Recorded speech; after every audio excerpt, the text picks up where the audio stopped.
All right, hello everyone. How are you doing? Hi and howdy. Let me just emerge from the portal here. Excellent. I am joined tonight by one Miss Nisa. Hi. You want to stare in everyone's souls?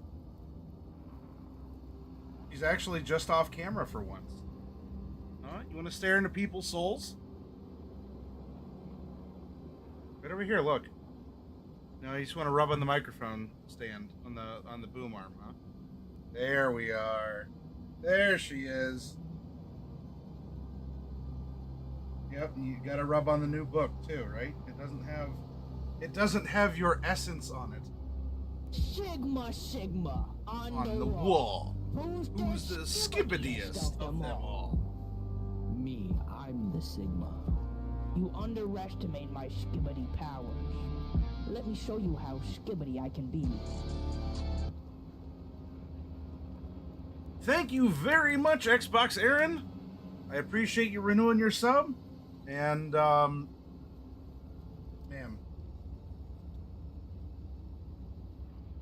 She is determined. If she's not pushing things over by, just by, like, rubbing and purring on it, she's thwapping her tail everywhere. Meow. Yeah?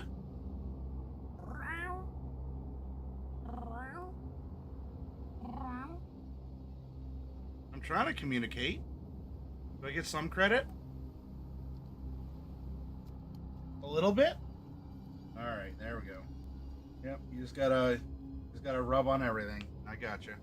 Sometimes you just gotta rub, everyone. Alright. So, howdy.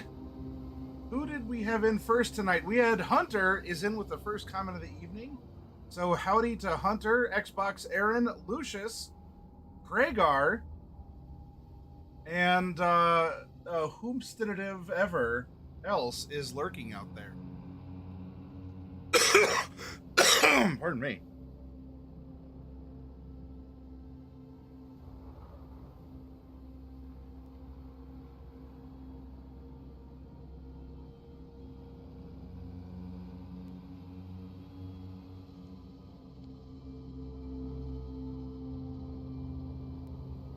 Tonight's a late start because I'm juggling several behind the scenes projects. And I figured, you know what? I think tonight is gonna be a comfy, cozy night. Everything is covered in ice. It's terrible outside. In fact, what are the road conditions right now? Is it even safe to drive?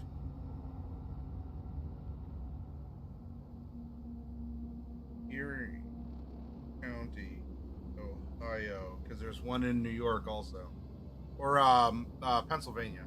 Well, also probably in New York too. Road.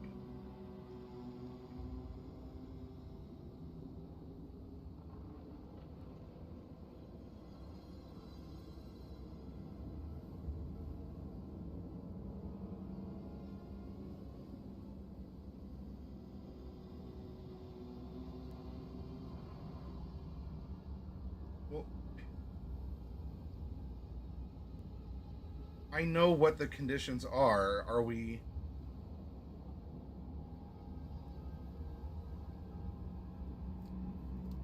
Please be careful this afternoon and evening. We are receiving multiple 911 calls requesting ambulances for individuals falling on the ice on untreated surfaces, parking lots, sidewalks, etc. Please be aware that untreated surfaces are beginning to rapidly freeze and are extremely hazardous. As of now, we are having very few issues on local roadways as road crews are out salting, and we are currently not under any weather road condition advisory. We will keep you updated as conditions change. Okay, well, there we go.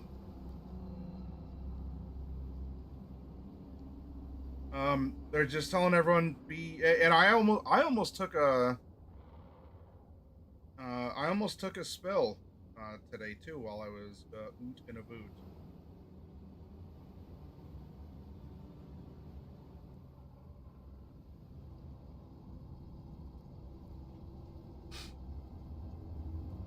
So yes, for tonight, and maybe this week because there's also going to be snow and such. I figured, let's get comfy. Let's talk Dragonlance. Let's explore it. And I have this. Oh, that's the stuff. I have this wonderful. I have this wonderful, nice, fresh book that is just waiting to be read. Now, I don't know about you all. I don't necessarily like having books and then not reading them. Would, for those of you who are here, if I crack this open and, I attempt some voices, would you be interested in me reading at least the beginning of the story to you? Are you familiar with Dragonlance at all? I'm curious. Oh gosh. Sure. Don't look at me like that. I was just a yawn.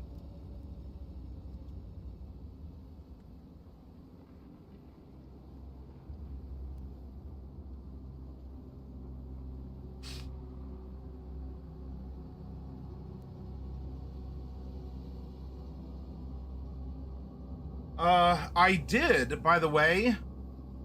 I did manage to beat Gold Apocalypse on Phasmophobia. Uh, After the stream on Saturday. Oh my gosh, that was intense. There's a clip about it. There's a clip up in our. Let's see if I can find it on our. Where's our Discord? Here we go.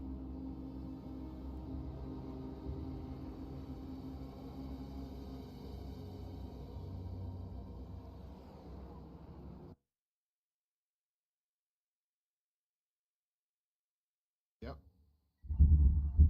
Oh, oh, yeah, yeah. Come on, come on, come on, come on, come on. Oh, I got that right. 3-star Ghost, Wraith, all 3 goals. Let's lock this in. Let's lock this in and let's win this freaking Gold Apocalypse on a Wraith. In that wild first minute. Oh my gosh. Everything exploded in the first minute. There's the. Look at that 3-star Ghost picture. You ready? You ready?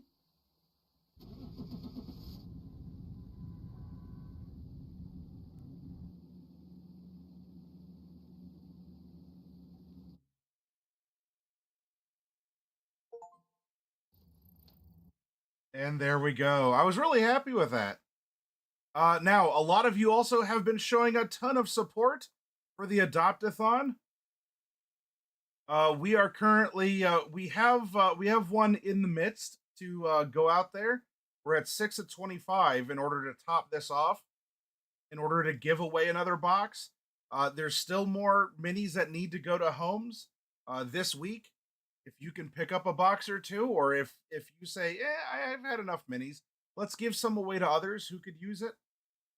Please consider supporting the channel through it. It is a fundraiser to insulate the channel, to help me get rid of a lot of stock and just back stock and things that I do not need. I can start fresh. I can get more minis, but my lease on the second office, because I have 2 little offices like next to each other. I have 2 and 2 apparently, and one of them is extremely cursed. I've shown you all the pictures of the ceiling, and that it runs a cooling cycle when it's freezing outside. It's not good. So I'm not renewing my lease on that office. So I'm needing to get everything scrunched down into one, and I have a lot of stuff that needs a good home. I might have a couple other role play things as well. So if you're looking to get into a couple games, I have some books I could probably cut you a deal on as well. But primarily, these minis need a home. Please help me find a home for them. This is an excellent way to directly support this channel. And we're already past the quarter mark on. Aside from that, we do have We do have our fourth vampire that is going to be Binary Dark, and he's going to be joining us for our VTM game that is going to start on the 18th. Pardon me. So that should be a lot of fun, and I welcome him.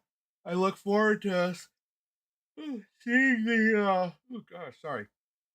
Look forward to seeing the vampire that he is going to be bringing on board for the next three-parter. Then after that ends in March, um, I am thinking about starting up some sort of long-form story with community members. What will be the system? I don't know. Will it be D&D? It could. But if we can play D&D, we could also play what else is out there? Could we play RuneQuest? Could we play Pathfinder? Could we play Mouse Guard? Could we play Dark Heresy? We could. Would you like to see that? If I have a need for a couple of you out there to step up and play, what would you like to play? Let alone what would you like to see? We can in a broad sense, but that won't work for me deciding on a long form game to run on the stream. But I am that is true in that we can. I'm not. Look, Wizards absolutely doesn't owe me anything, nor do I owe them anything. It does not have to be D&D. I think there's a lot of people who are open-minded now to other systems, whether it's adjacent, Tales of the Valiant, um, and other similar projects, or it's the D&D system, but it's in support of a third party like Hit Point Press, something like that. Are you all fantasied out? Are you done with fantasy for a while and you want to see sci-fi? You want to see horror? You want to see more vampire? I could run a long form vampire game. It's up to you all. It really is up to you all. Because I want to spend this time with you all. I want to do fun things. I did find a way, and let me. Oh, I'm gonna have to get up and grab it. Oh yeah, yeah. Space barbarians and space wizards. On a very rare occasion, you can still see a van with a space wizard painted on it. I have something that I can show you, and I'll explain what it will let me do because I've been testing it, and then I want to get a little bit of feedback, and we're giving time for people to stop in. Okay. In fact, let me take Discord down. I also have some of the emotes that are a little bit more polished. Maybe not final form. We'll see. But I have emotes to show off to you all. Well, Ivalon, do I have news for you? The folks over at Castles and Crusades, Troll Lord Games, have picked up Barsoom and will be making a TTRPG about it. Most likely using the siege system that you find in Castles and Crusades. So there we go. Let me grab the thing real quick. Hold on.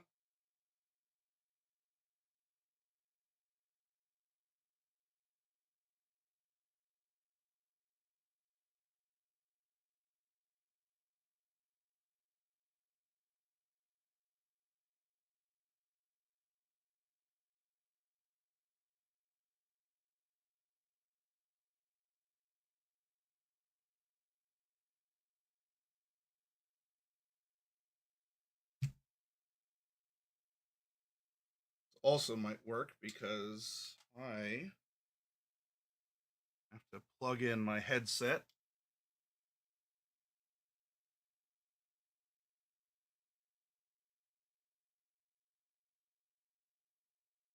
Okay. Did the camera freeze up for a moment, everyone?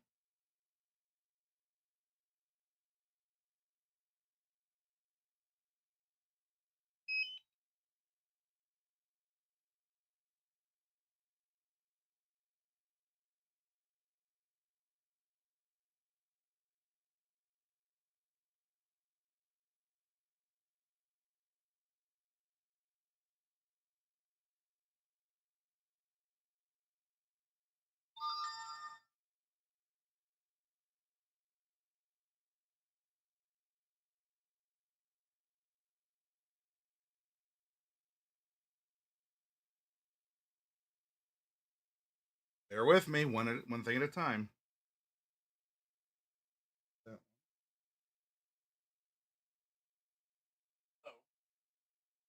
This would work. What I need.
Oh, come on, no. Shadow Wizard Money Gang. We love casting spells. Give heavy.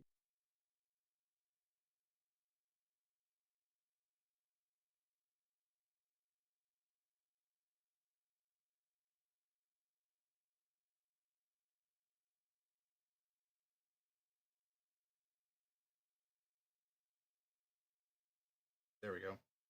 All right, now I can currently see and read chat. Okay.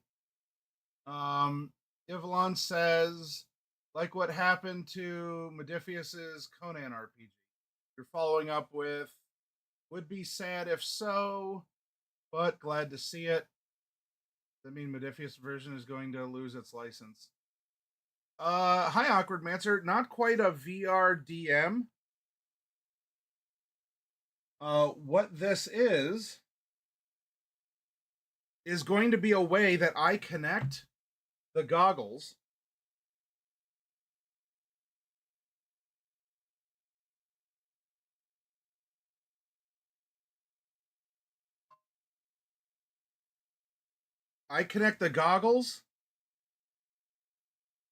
to the phone.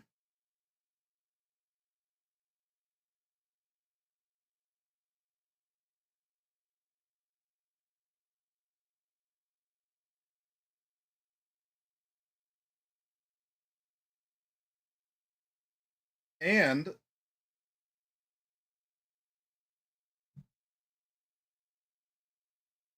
what I can do,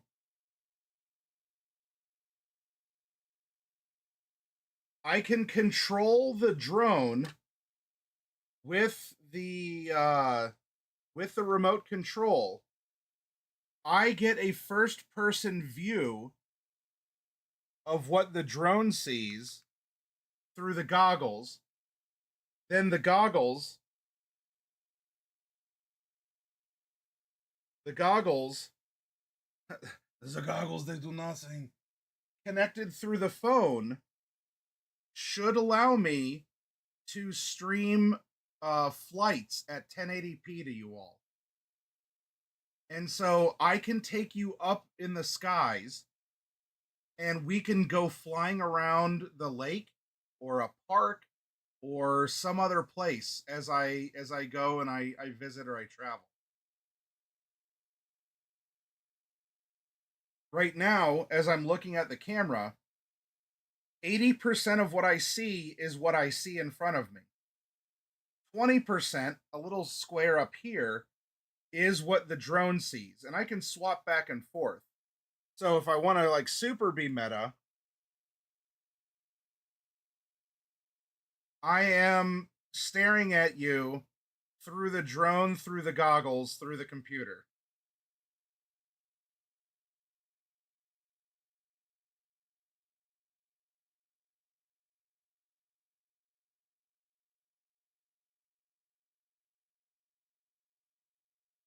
So once the weather gets a little bit better, obviously I can't take it up in an ice storm like what's happening. On a nicer day as spring rolls around, I should be able to hop in here and then I'll take you flying.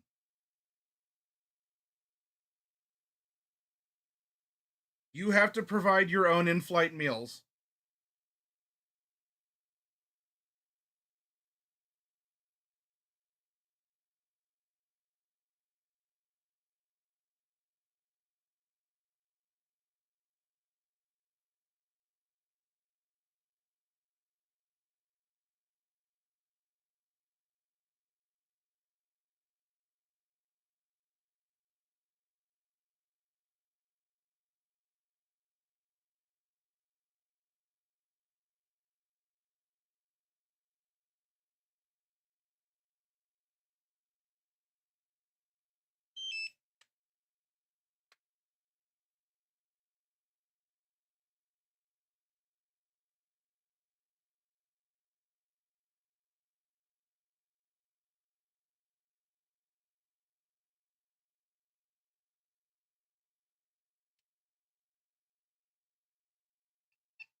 Nice and compact, huh?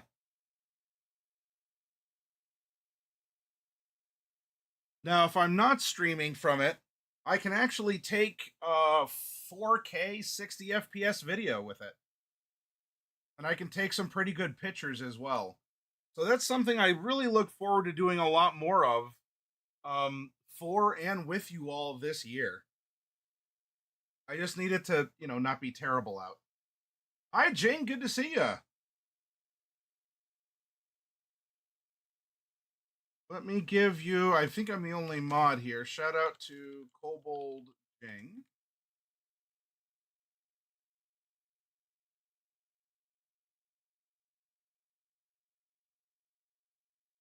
But I think something like that would be neat. I don't. Do any of you know Awkward Mancer, Jing, Kragar, Ivalon, any Heretic Trance in with the head out? Does anyone else? Does anyone else on Twitch stream like flying drones? I have to imagine someone does. There could even be there could even be like a super popular channel that does it. I don't know. I haven't looked. But I figured not only is this something I enjoy doing, but I can put you all in the pilot seat of the drone as I broadcast from the goggles at 1080. And then especially because I live I'm not on the water. That'd be nice. Um as I live close to Lake Erie, I can take you out to parks and the lake. I can take you inland. There's a lot of woods and other areas around Ohio where we could just go flying for a while. No idea. I'm sure there's someone, but never looked personally. Okay. There used to be in the IRL category. All right. Well, what do you say we give it a try? I've also been figuring out because I've upgraded my tech. This is the new the 25 model phone, and I also have the whatever the latest earbuds are for it. And what was interesting is that these can allow me to record with 3D sound. So what happens is if I'm out recording, okay, these pick up the ambient sounds around me and will interlace it with the video. So I can actually take like surround sound videos and post that stuff up too. Plus, there's a nice camera on here for things. Additionally, and I mean, we'll see if I get to use it too much. I might make my way. This is not a threat to you, Jing. I might make my way up to Canada. I'd like to. I think I've threatened to see Derek at some point in time, and I don't know if this is the year to go up and surprise him. But these earphones through some sort of a translation app on the phone can translate in real time. Now, obviously, I don't have a problem with English, even Canadian accented English. But should I run across a French speaker or someone else, it might be a lot of fun to give it a try and listen in real time to a translation. It's. Do I still have it around? I don't have it handy. Uh, the universal translators that they had on the little Delta communicators in Star Trek. It's kind of like that. So I thought that was neat. I thought that these are ways that I could go out and increase the quality of what I do and to try and adapt as best I can to bring you new and neat things to think about, to see, to experience, and go from there. Oh, you're over by Calgary. I'd have to plan the trip. Not that I necessarily mind doing it.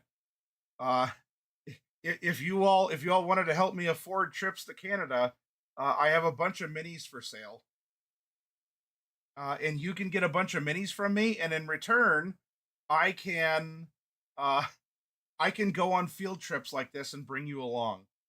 Of course, I have the gimbal, so that auto stabilizing gimbal for the phone as well. That's also for field trips.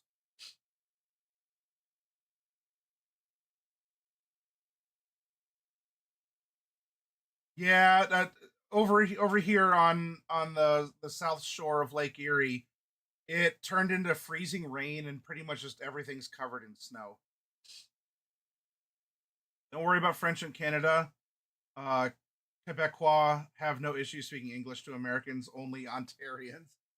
So I would just be considered I would just be considered the rude barbarian, right? You have to talk down to me in the disgusting English language. But you are held to a higher standard if you're from Ontario. I got you. No, not Gimbal the Bard. Just a gimbal for balancing the phone and keeping it steady. Hi, Cleve Chan. Good to see you. Ivlon says, I don't think that category exists anymore, but it used to be full of dash cams, GoPros, and drones. I I guess to an extent I can understand something like dash cams, is that not that streamers still don't do it, but they would be trying to promote their channel or doing whatever and spending more time looking at their phone than the road. So that was probably a cover your butt. Although flying a drone doesn't incur that same risk because I'd just be standing in a public park and going from there. Just got done playing Goose Goose Duck with some friends. Um, what is Goose Goose Duck, Cleve Chan? Can you describe that to me? Kobold Jing says French here in New Brunswick can be pretty rough, unfortunately. not terribly forgiving of not being a francophone.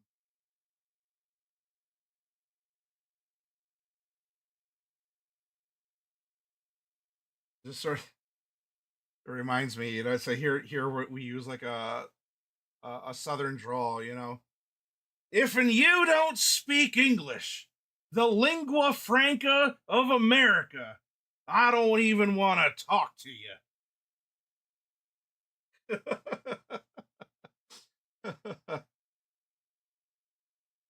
It's a better free version of Among Us with geese and ducks. Sounds like a plan. The traditional children's game of Duck Duck Goose is Avalon. Goose Goose Duck is Among Us with foul play. Dun, dun, dun. I loves it. All right, now I have some emotes to show off to you all. Now I am not going through an evolution as Jing will be. She has some big stuff planned. I don't. Jing, do you have any sort of official?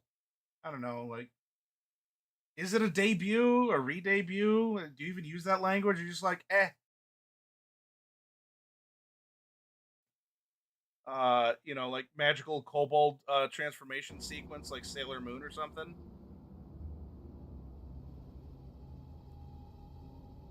They are Cleve Chan, and so if you're sleepy, you're gonna blink and you're gonna miss it again.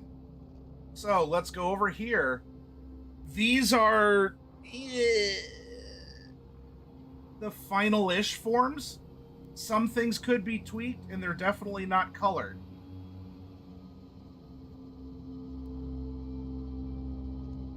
Here we go. You ready?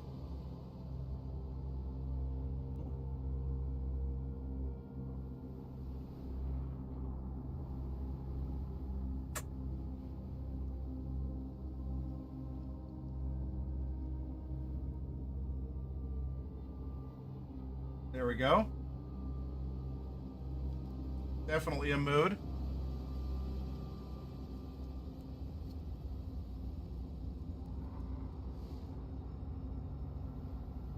Cringe.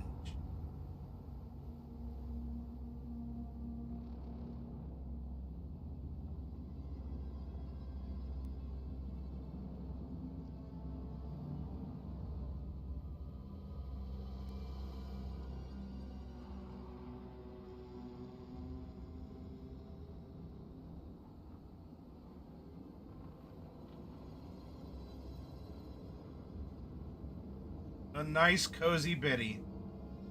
The best biddy there could be.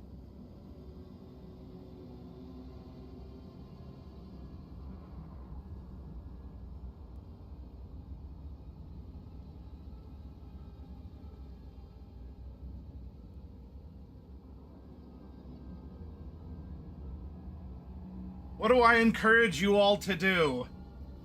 What do I encourage you to do?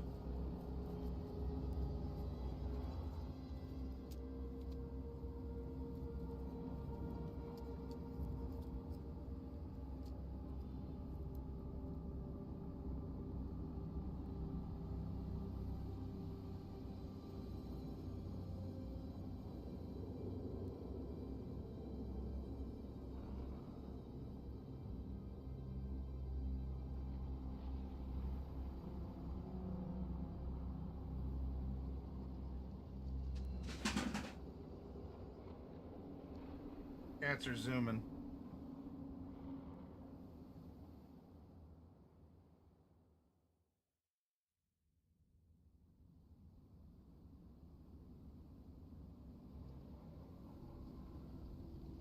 We have a give, and we also have a get.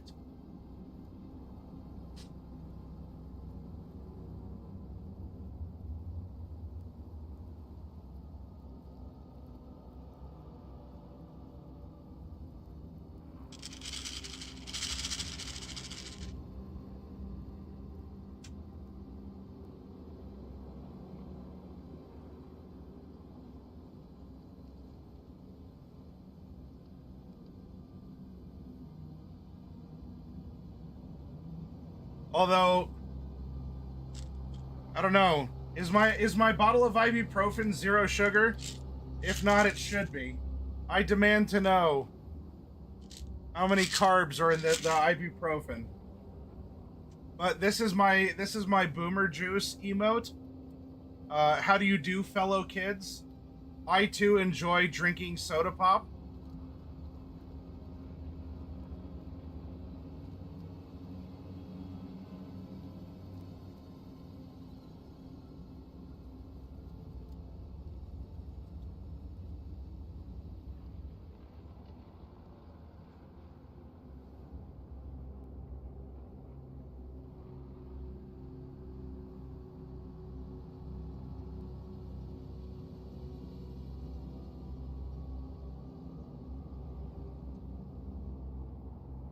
Ugh, cringe. Ugh. Well, go eat something tasty. Let us know what you end up gobbling up, Leaf Chan. Smooch the rat. Smooch the rat. I love because everything on the Hero Zone has that little bit of cartoonish take to it. I love how one of her fangs made it into the pursed lips. Oh yeah. Well, look. We are a place of generous bounty, or bountiful generosity. And Prizzy, the prize goblin, is the one who promotes gifts, right? Giving gifts.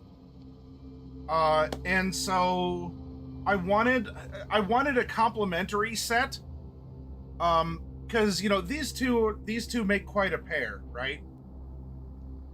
And so I wanted a give, and I wanted a gib. A give and a gib.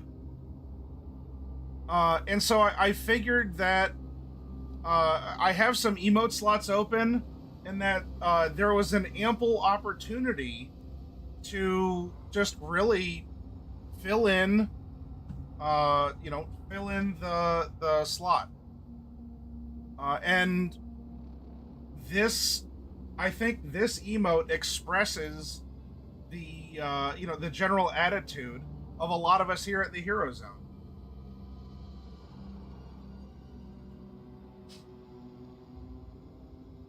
But these also play into some other memes. The boomer, the can of Monster Zero boomer. We have Let's Go.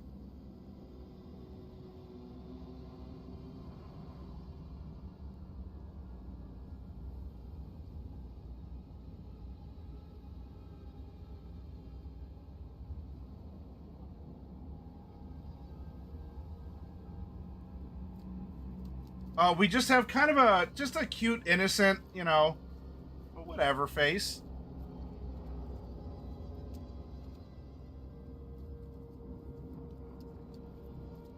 Here's this one.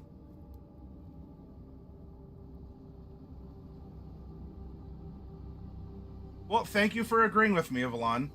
Kissing the entire conga of rats would explain that earlier sneezing.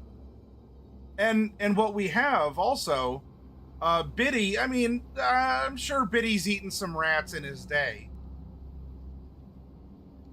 But we can combo kind of this Biddy party.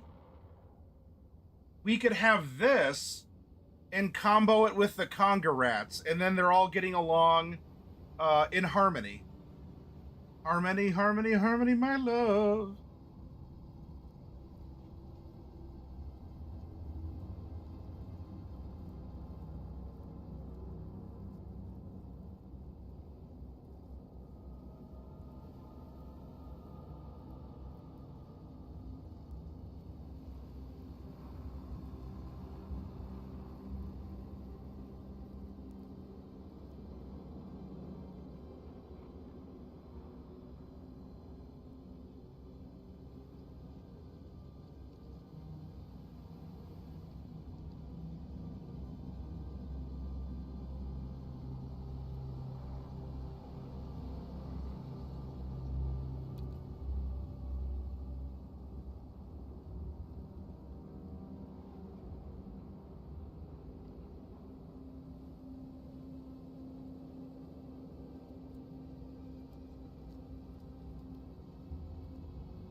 It's a biddy party, yeah.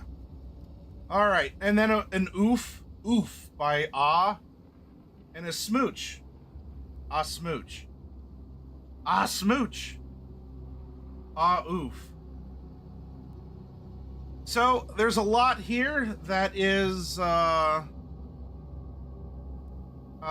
in the Wikes. Is it going to be a very heavy art year? Can I sell off minis and the other backstock I have? If so, then we're close. And if not, I'll have to find a way to get through, and I don't know. I hate thinking I should liquidate to strangers, because I'd rather you all get this stuff. Cozy Biddy would have been a clear winner. Yeah.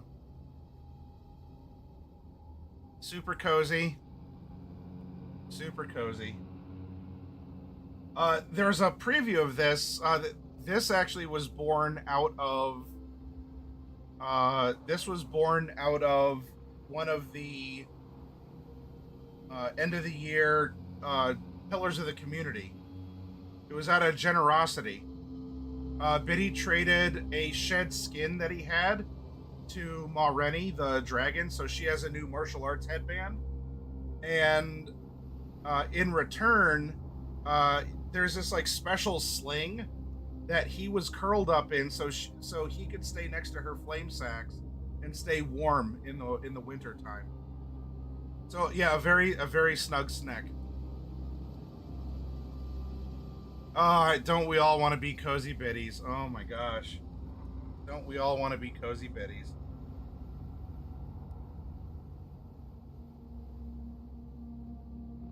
All right, well, we have that. I think I am good before midnight rolls over. Let me see if any of you sent me a gift in Pokemon Go real quick.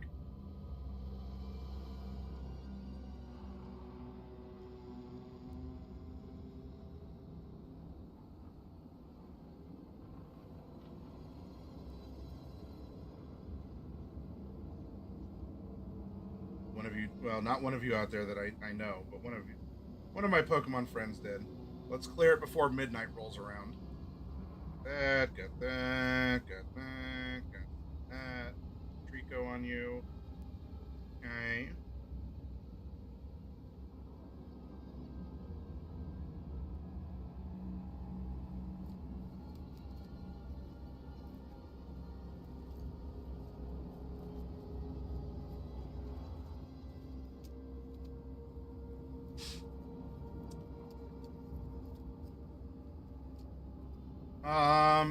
Now I poked him, I sent a gift, and that's that, I suppose. Now that there are 17 of you here, are you all interested if I start reading this? Would you like to just sit back and listen to me narrate for a little while as I read through Dragonlance? Pardon.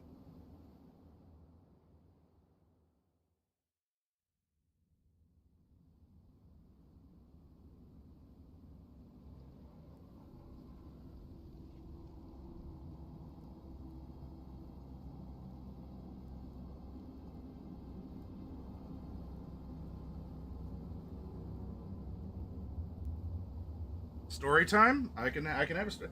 Now, I don't have a second camera set up to look straight down at the book. This is going to be a lot more of an audio experience. I do have this that I can keep up in the background. That way, you know, we're keeping things as appropriate to, you know, stay on brand. Voiceover, perfect use for the channel. All right. Well, that's at least 2 of you. And none of you are saying, no, don't, please. Anything but that. I'm literally going to unsubscribe. I'm going to unfollow. I'm going to just bounce over to someone else because reading is dumb and books are dumb. And you're dumb. You're even dumber for reading books, you dummy. I can take the criticism. It's fine.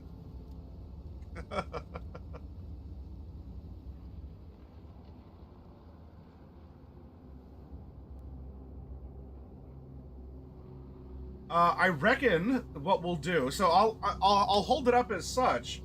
So you know the book will still be presented. I am going to get up. I have another light I need to turn on because it's not working well from after I rearrange this. I have an external bulb I got to plug in. Anyway, I am also going to.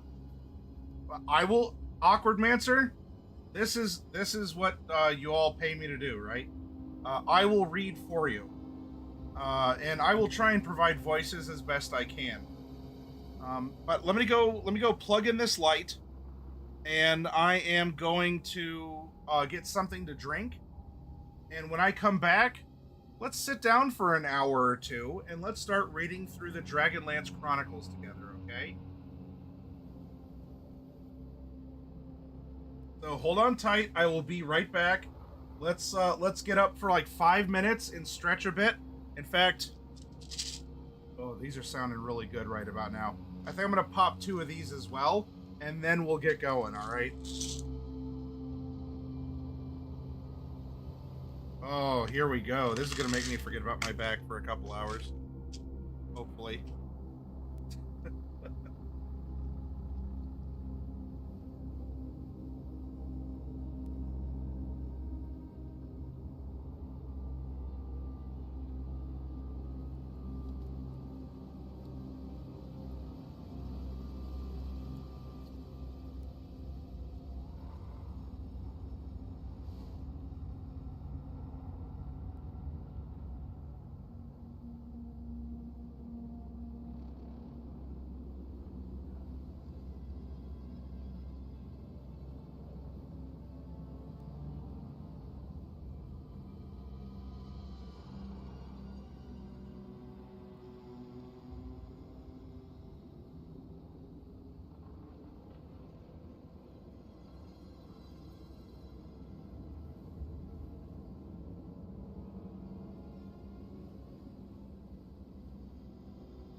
Alrighty, I have returned. I hope you have.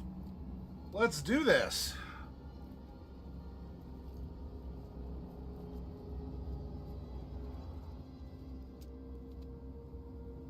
Let's do this. There it is. Hi.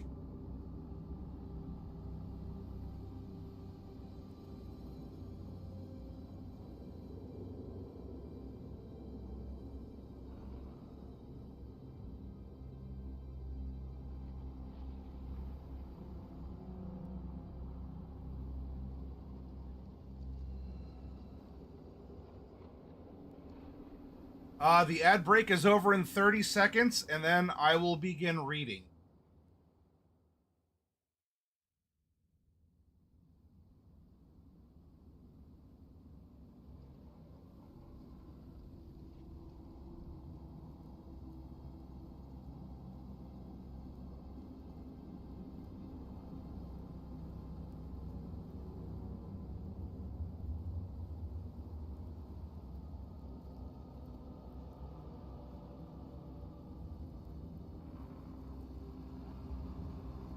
All right, and we're back. Hi, Diadems. So I have a light on, and we're gonna delve.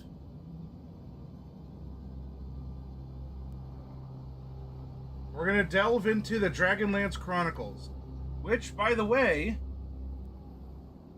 a bit of a bragging point. I have a certain pair's autographs. I'm very happy for him.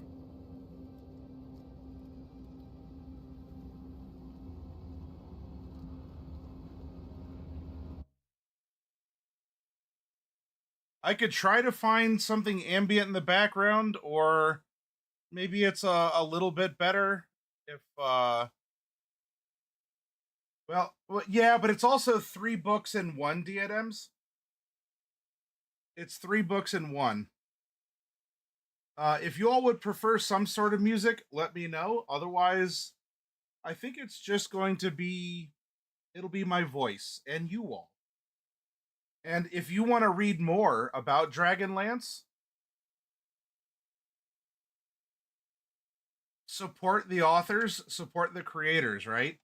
I bought this book as a part of that show of support.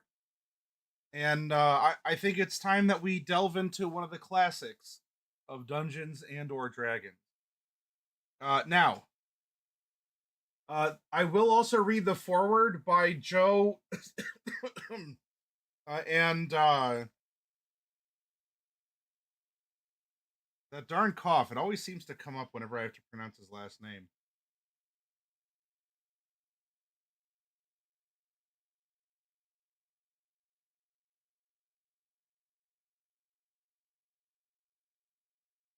Forward. There was a point in my career as an actor when Warner Brothers, quote unquote, opened their books to me. I had just come off co starring in 2 very successful films for them, and due to a previous commitment, I had missed out on starring in one of their biggest franchises. The heads of the studio called me in and showed me their extensive slate of projects in various stages of development and everything they own the rights to. And they asked, "What do you want to do next?" I said, "You just won that big lawsuit with Universal over the Dungeons and Dragons rights, right? I want to make Dragonlance." "Ma'am, I have water up here, and that is dangerous." "Hi." "Okay, let's hang on. I need to." She's gonna bap stuff with her tail, or she's gonna rub against it. I have a cup holder. I have like a little clamp that acts as a cup holder on the side, so just don't drink it. Okay? Yeah, don't drink it, please.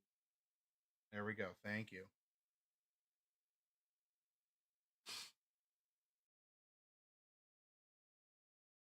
Birdmancer.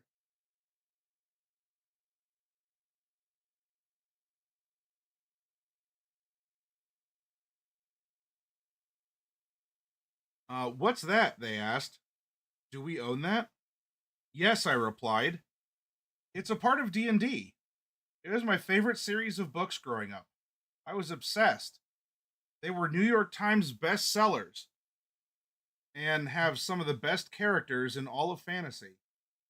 The books are about love and loss and death and family and the moral repercussions of genocide and the existential questions raised by living in an atheistic world in which there is concrete proof that there are no gods, and mankind has been left to tend for itself in a Spartan xenophobic world where every race has retreated back to their respective homelands.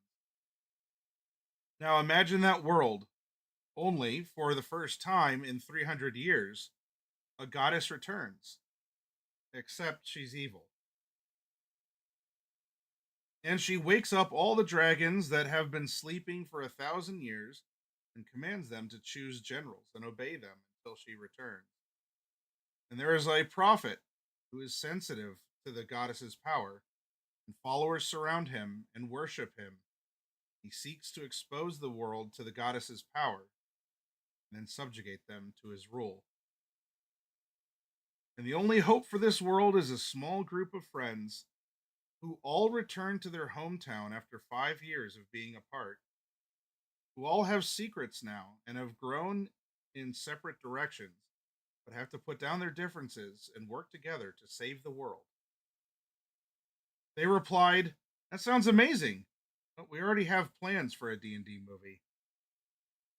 But shortly thereafter, plans for that movie fell through.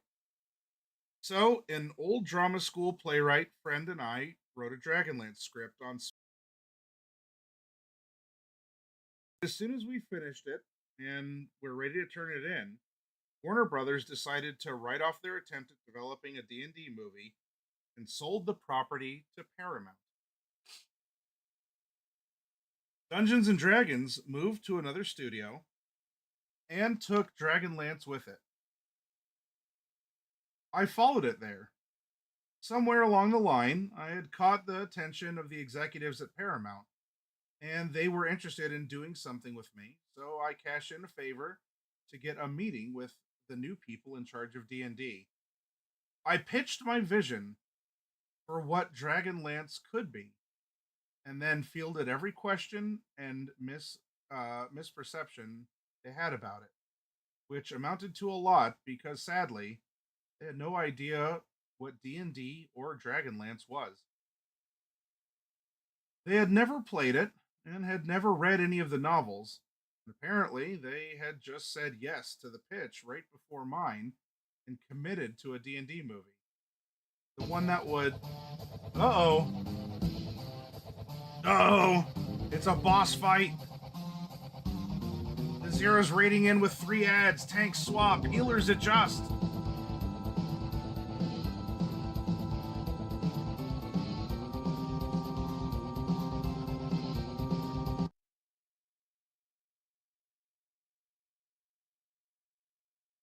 The Zero, welcome in. Thank you.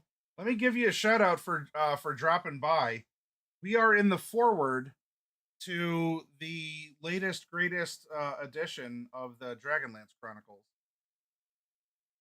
Shout out Gaming Zeta underscore Zero. Shout out Gaming Zeta underscore Zero. There we go. Thank you, and I hope that you're enjoying your Dungeons and Dragons. Yeah, she's joining us for cozy story time since everything is covered in ice outside right now. Oh, she's been getting thumps. She's been getting chin scritches. She's been getting pets and merts, and she's been getting talked to. Oh, she's in paradise right now.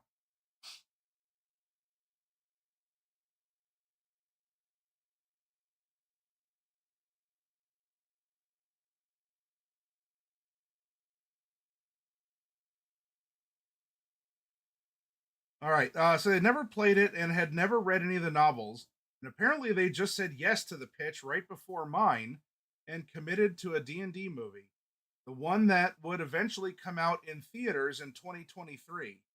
And furthermore, they didn't see a universe in which Dragonlance could exist separately. I left dejected. I was exhausted and I wanted to let it all go. But then a year later, I caught wind that Paramount had bought a company called E1, which I'd had a previous deal with to write and develop a graphic novel. And apparently, my old boss at HBO had just been named the new head of it. He was the one who oversaw True Blood and greenlit Game of Thrones, two of the most successful and premium book adaptations of all time. So I called him up and poured my heart out. 30 years of passion flowed out of me. I talked about the twins and described their codependent sibling rivalry, and related it to Elvis and his stillborn twin, whose soul he believed he had absorbed at birth, thus gaining the power of a second soul. I talked about Tanis and how his multiracial background mirrored the difficulties my grandmother had to live through, having been born in Turkey in the wake of the Armenian genocide, as the product of my Armenian great grandmother being impregnated by a German officer in a relocation camp during the war. My grandmother was a tall, skinny blonde girl who grew up in a sea of dark haired, dark complected Armenians and never truly felt like she belonged anywhere. The books so masterfully used fantasy in its highest form to help a kid like me understand how difficult that must have been for my grandmother. And like True Blood, there was a subversive social commentary woven into the fabric of the fantasy. I talked about how unborn in female characters, because the books were written in the 80s and echoed great female heroines of that period, like Valeria from Conan the Barbarian, Sarah Connor from The Terminator, and Ellen Ripley from Alien. Lorana and Kitiara, among others, were built in fan favorites already. My old boss and his colleagues loved my pitch, which was only supposed to last 20 minutes but went on at their request for 90. The next day, E1 called and told me that the job was mine and to go get started immediately. I was hired, but as I was finishing up the script for the pilot episode, another director jumped the line and got his pitch for a D&D series greenlit. And so here we are, caught up to the present. 35 years of chasing my ultimate dream of using my lifetime of experience to breathe life into this incredible world that Margaret, Tracy, and Laura created. And now I have to wait. We have to wait. But I will say this, the feedback on my script has been unbelievable. A huge literary agent called it the best fantasy pilot script he'd read since the original Game of Thrones. A former studio executive called it one of the best fantasy scripts he'd ever read. And another executive has since read it and reached out to my agents, wanting me to develop other properties for him at a very prominent production company. So as I write this, I have faith. Faith that, like the heroes of the Lance, one day I will get the call to come home. And on that day, all of you who have been waiting patiently like I have can come home too. When that day comes, and mark my words, it will, I will meet you all in solace, one more time, for the first time. Joe. Oh, I better get some water.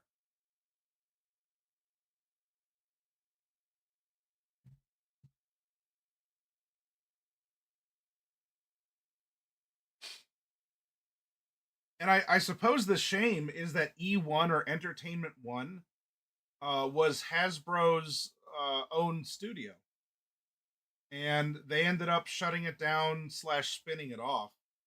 So in the entertainment circles, like, look, I got to be aware of entertainment and pop culture.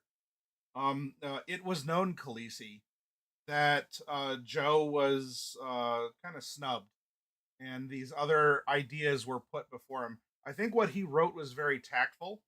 It shows his class because given given the decisions of entertainment companies, over the last 5 years. And I think we're starting to see a shift away from those style of decisions. I think that he would be right in that we might see him come back again in this way. But at the time, it was, it was something that was. Y'all are allowed to have your opinions on Hasbro. I'm certainly not going to protect them. Some international billion-dollar company doesn't need a literal who on Twitch to, to give him a ride. Um, but the way that a lot of this was handled, and then of course the mishandling of a lot of entertainment properties, and I'll save the details for you to ponder, or we could talk about it not now because this is not the time or place for that. But I just hope that Joe is right, and that as heads are removed from posteriors, that there will be a search for people who want to produce something of quality. It doesn't even have to be the best thing ever. It could just be okay, but it can't be shoehorned and it can't be contrived and it can't be a reimagining of a reboot of a pre-sequel because there's a lot of people who are tired of that. Hasbro seems determined to snatch defeat from the jaws of victory. Well, after Favia, you're ruled by committee and you keep a very insular corporate culture that chooses to do what it does. And yeah. Awkward Mancer says people who decide on what people often want have little to no idea and lean towards the dumbest, lowest common denominator pandering drivel. And that's so it started about 10 years ago. The last 5 have been terrible, and I hope that we're emerging from that awkward. I really, really do.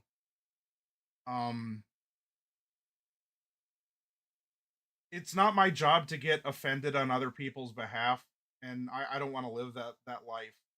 Though I can only imagine there's a lot of people, and I know some of them, but I imagine there's a lot more people who, instead of feeling actually included, and a lot of people are talking about representation, who feel like they were made fun of and ostracized and actually exploited.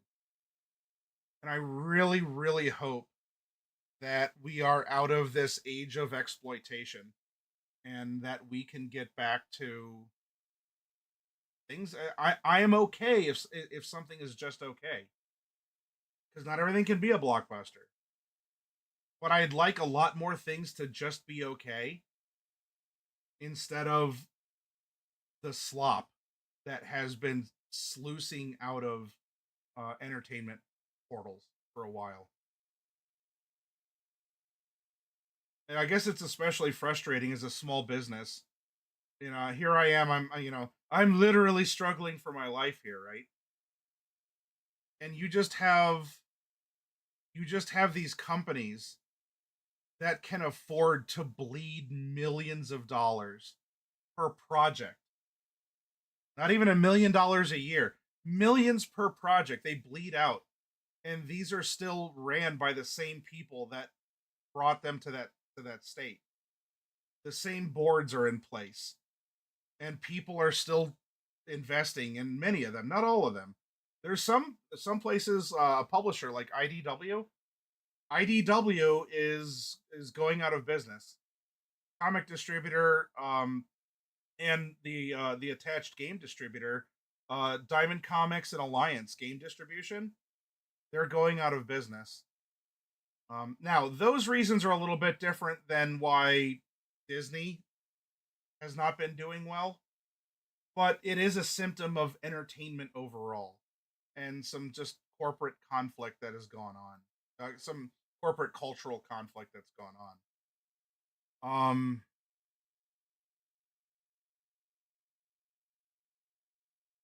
Yeah, awkward Mancer, when everything is treated like a pet project, or you decide that a demographic of people are exploitable and that you just put something in front of them and they'll consume it. Because if they don't, well, you know what that says about them, dot, dot, dot. I'm not going to finish that sentence, but you know what I mean, dot, dot, dot. You're not one of those people, are you, dot, dot, dot?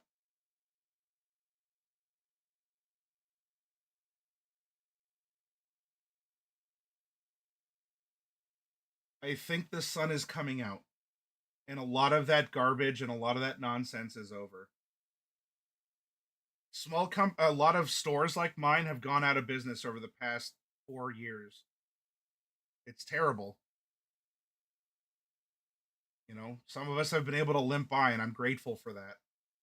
And hopefully that we can actually rebuild from here, a genuine fresh start in things, because things cannot continue how they had been. Uh, just it's not good. It makes my heart very sad. And hopefully here, I mean, look, there's 22 of you here, and if you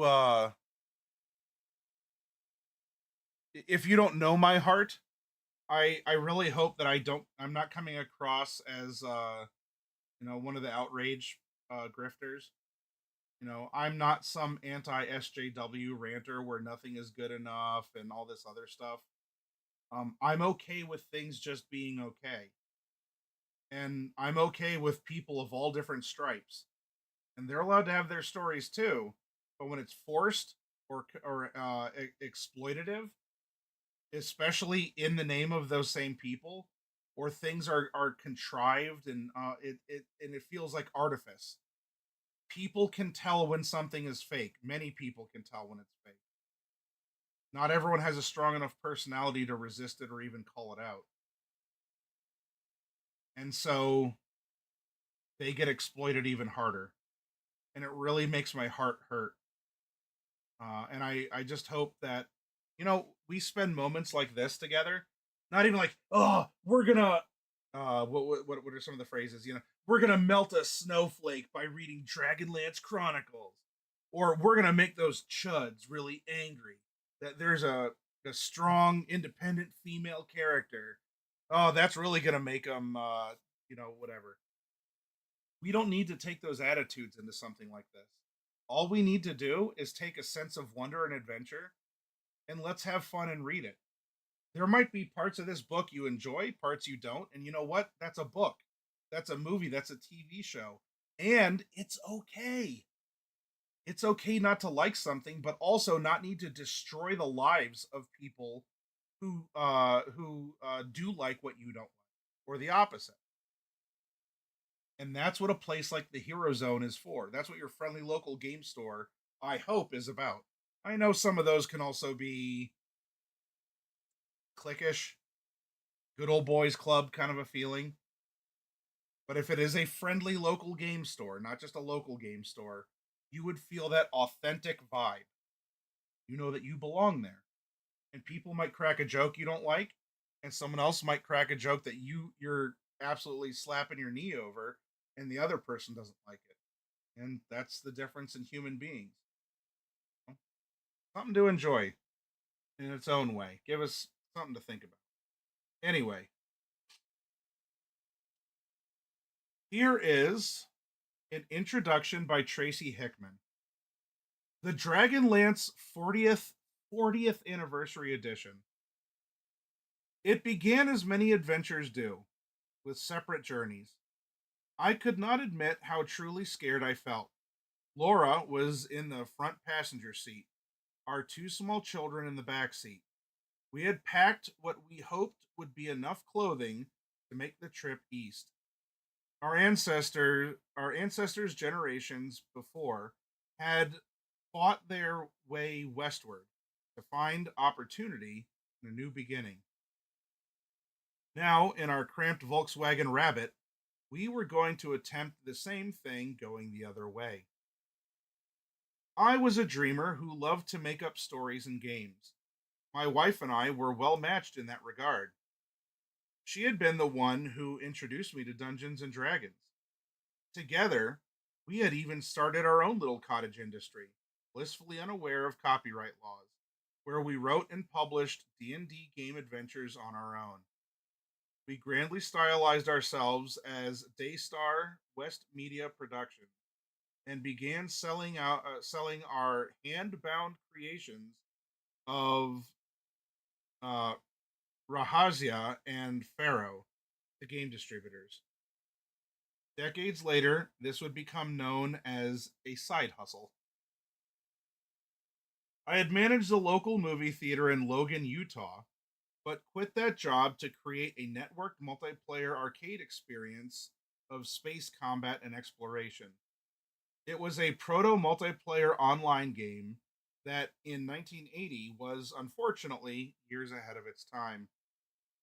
The Pegasus Project, as I called it, was a disaster. The financial wizard, quote unquote, who talked me into it turned out to be a con man who was kiting uh, checks.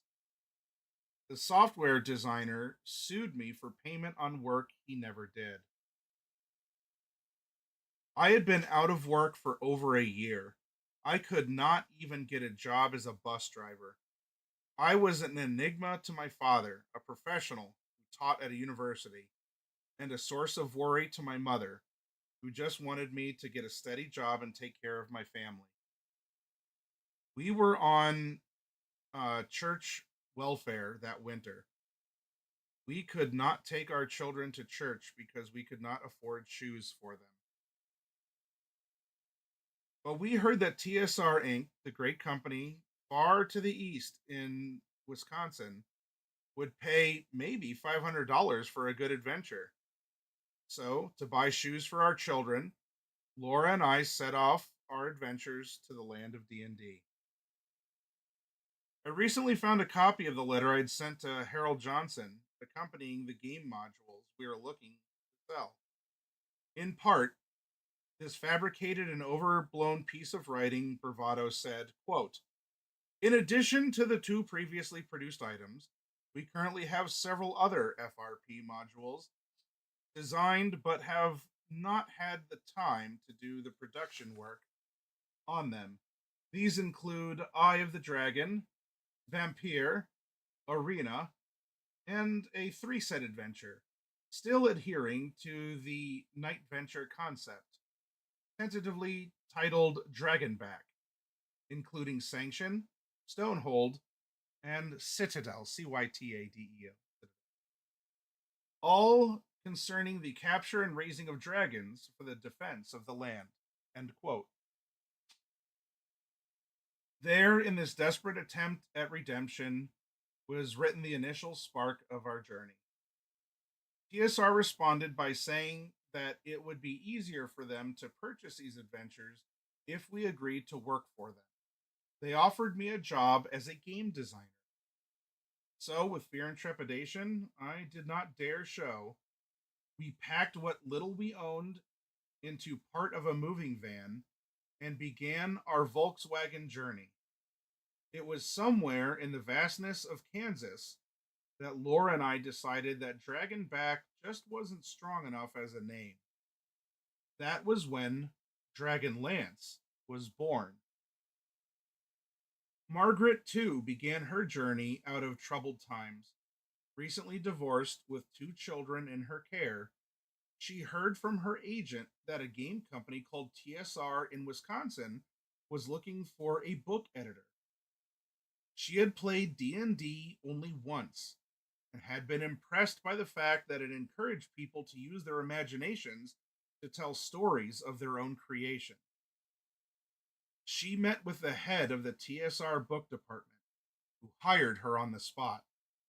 She borrowed money from her parents, packed up her children, and moved to Lake Geneva, Wisconsin. Our journeys converged in the office cubicles of that game company, and the first Dragonlance novels came into being.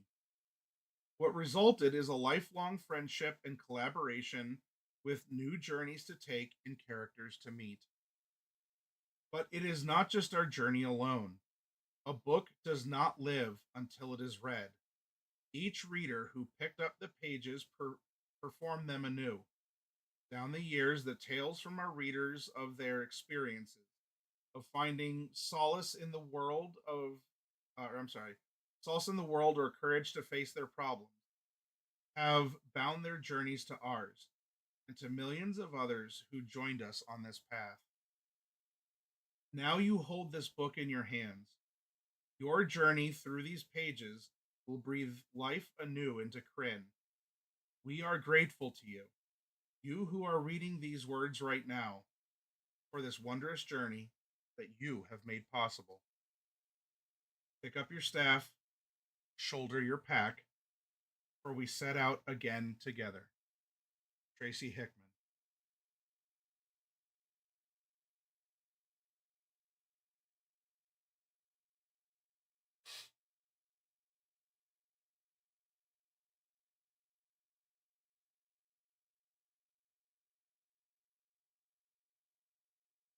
I'm not dragging any pessimism into this, but for any of you who believe outrage farmers and grifters and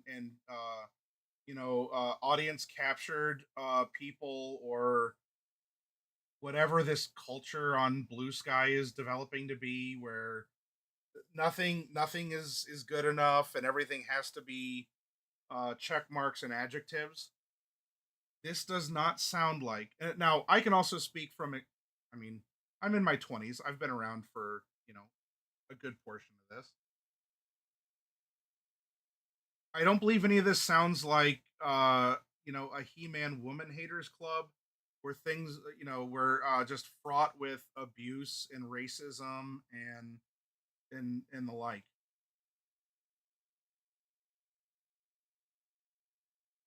Because we're listening to the words of the people who are there. Now, you don't have to believe. This could very well be fanciful. But this is a moment to listen to the person, not filtered through a bunch of other talking monetization channels. Listen to the source. Don't listen to people who you've already have a preconceived notion that are going to give you confirmation bias on some partisan something or other, cultural whatever. Go to the source. Is this book filled with hatred and racism and misogyny and whatever terrible stuff that has been brought up so often that those words don't mean anything now? Let's find out. I mean, I know the answer to that. But if you don't, then let's find out together. You make the judgment call. Stop letting people who do not like you monetize you or tell you what to think. Just because someone says something on the internet doesn't mean it's true. And don't give yourself the excuse. Well, surely if if it was untrue, then they would correct themselves or they'd be corrected. But do they? And do you ever follow up on all the notes or community notes or retractions? Or do you just go by whatever other people say who make money by telling you, oh, it's flyover stuff and orcs are racist and and these people are a product of their time and oh, only we might deign to put the pages on with a disclaimer.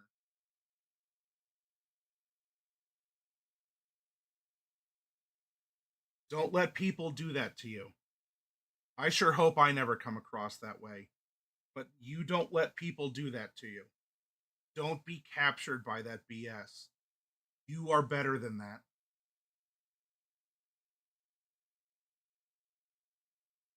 Apps. And if you go, wait a minute, that looks like a very simple map. I could probably reproduce that easily in something like Paint. You know what? Do it. And yes, can you follow this continent of Ansalon? And you say, I get the idea of it, and I could follow the journey. Cool. This is an effective map. It doesn't need every town on it. It doesn't need to look like it hasn't been made on a hex grid. Can you follow the map? And can you follow the adventure? And if you can, it's a good map. If the 40th anniversary of Dragonlance can do this, you damn well can make a map for your world. And I will not hear any different. I will not hear any different. That doesn't even tear down this map. That sustains this map as good and uplifts you to also be good. Do we need a lot more of that in today's entertainment world? In the commentary and role playing games? Where people don't have to be destroyed or have any hope or independent thoughts stripped out of them? Come on, chair. I think that's refreshing.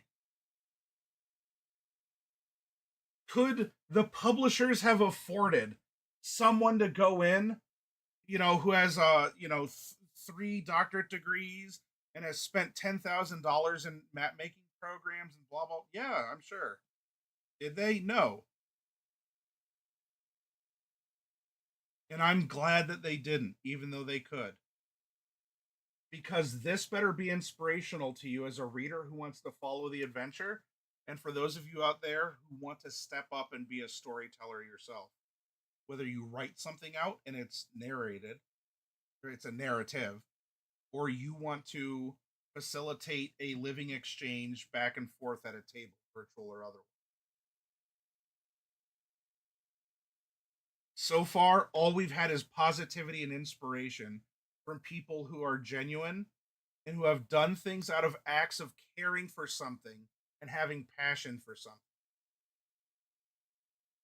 This is a beautiful start. And we haven't even gotten to Volume 1, Dragons of Autumn Twilight.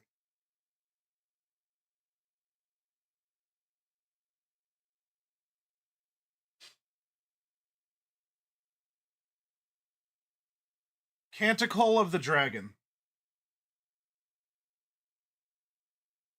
Hear the sage as his song descends, like heaven's rain or tears, and washes away the years, the dust of the many stories.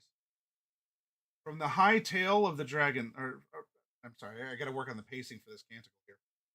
Hear, hear the sage as his song descends, like the heavens rain or tears, and washes away the years, the dust of the many stories, from the high tail of the Dragonlance. For an ages deep, past memory and word, in the first blush of the world, when the three moons rose from the lap of the forest, dragons terrible and great made war on this world of Kryn. Yet out of the darkness of dragons, out of our cries for light, in the blank face of the black moon soaring, a banked light flared in Solamnia, a knight of truth and of power, who called down the gods themselves and forged the mighty dragon lance, piercing the soul of dragonkind, driving the shade of their wings from the brightening shores of Kryn. Thus Huma, knight of Solamnia, Lightbringer, first lancer, followed his light to the foot of the Calcist Mountains, to the stone feet of the gods, to the crouched silence of their temple. He called down the lance makers. He took on their unspeakable power to crush the unspeakable evil. To trust the coiling darkness back down the, or to thrust. Sorry, this light isn't as, I gotta move back so the light's more on the book. I'm reading, I'm hunched over reading. Ye intruders beware. Kind of like Goonies, we're reading the pirate map and it's stormy outside. I gotta go back in the light here. He called on the lance makers. He took on their unspeakable power to crush the unspeakable evil, to thrust the coiling darkness back down the tunnel of the dragon's throat. Paladin, the great god of good, shone at the side of Huma, strengthening the lance of his strong right arm, and Huma, ablaze in 1,000 moons, banished the queen of darkness, banished the swarm of her shrieking hosts back to the senseless kingdom of death. where their curses swooped upon nothing and nothing deep below the brightening land.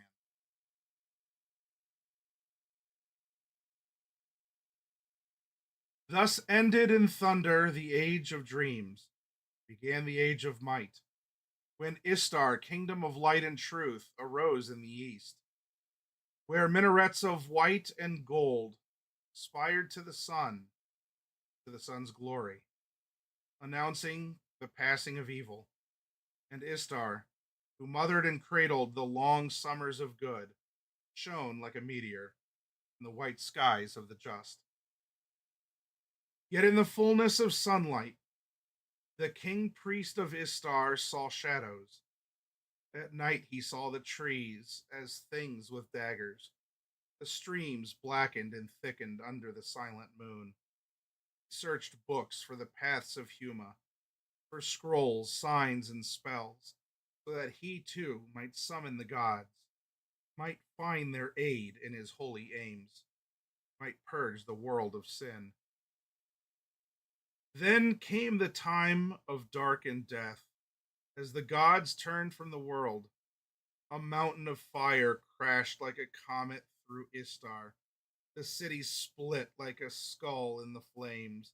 Mountains burst from once fertile valleys. Seas poured into the graves of mountains. The desert sighed on abandoned floors of the seas. The highways of Kryn erupted, became the paths of the dead. Thus began the age of despair. The roads were tangled,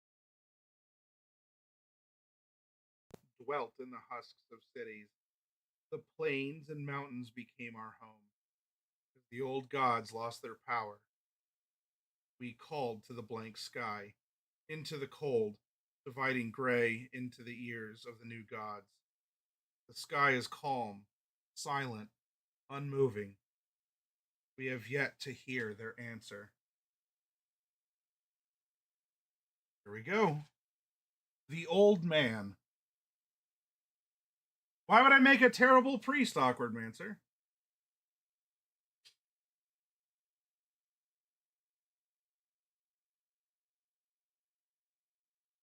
Tika Whalen straightened her back with a sigh, flexing her shoulders to ease her cramped muscles. She tossed the soapy bar rag into the water pail and glanced around the empty room. It was getting harder to keep up with the old inn. There was a lot of love rubbed into the warm finish of the wood, but even love and tallow couldn't hide the cracks and splits in the well used tables or prevent a customer from sitting on an occasional splinter. The inn of the last home was not fancy, unlike some she'd heard about in Haven. It was comfortable.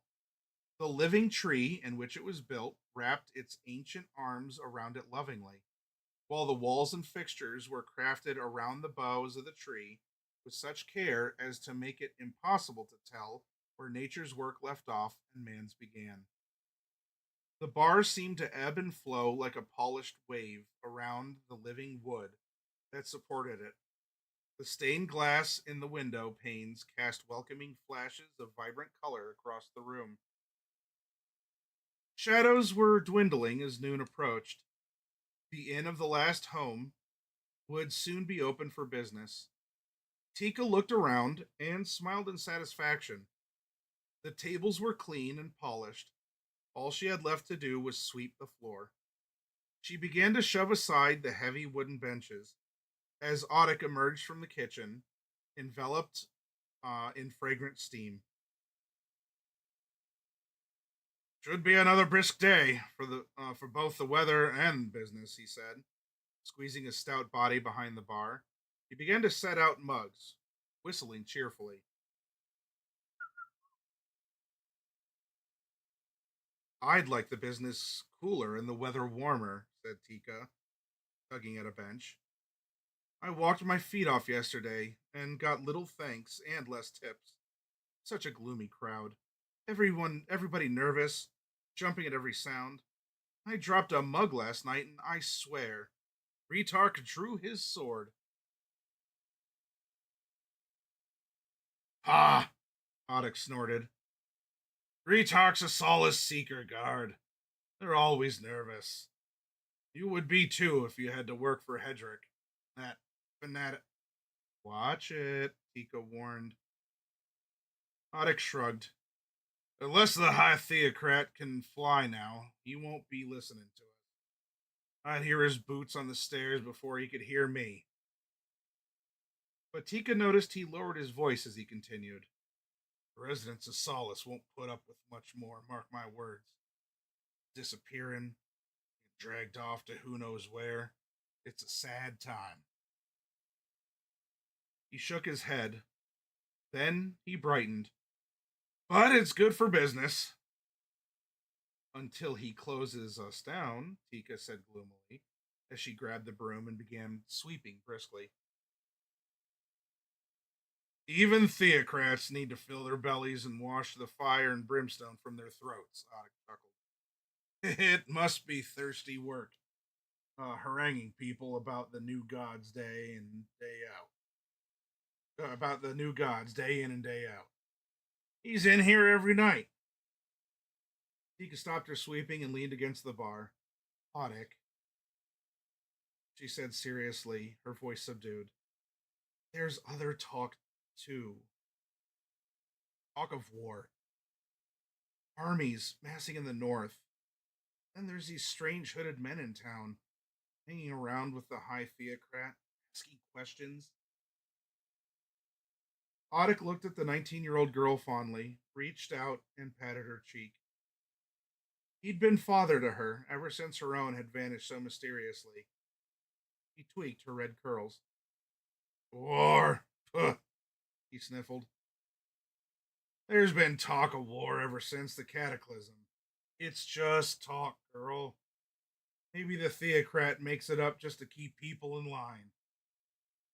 I don't know, Tika frowned. The door opened. Both Tika and Otic started in alarm and turned to the door. They had not heard footsteps on the stairs, and that was uncanny. The inn of the last home was built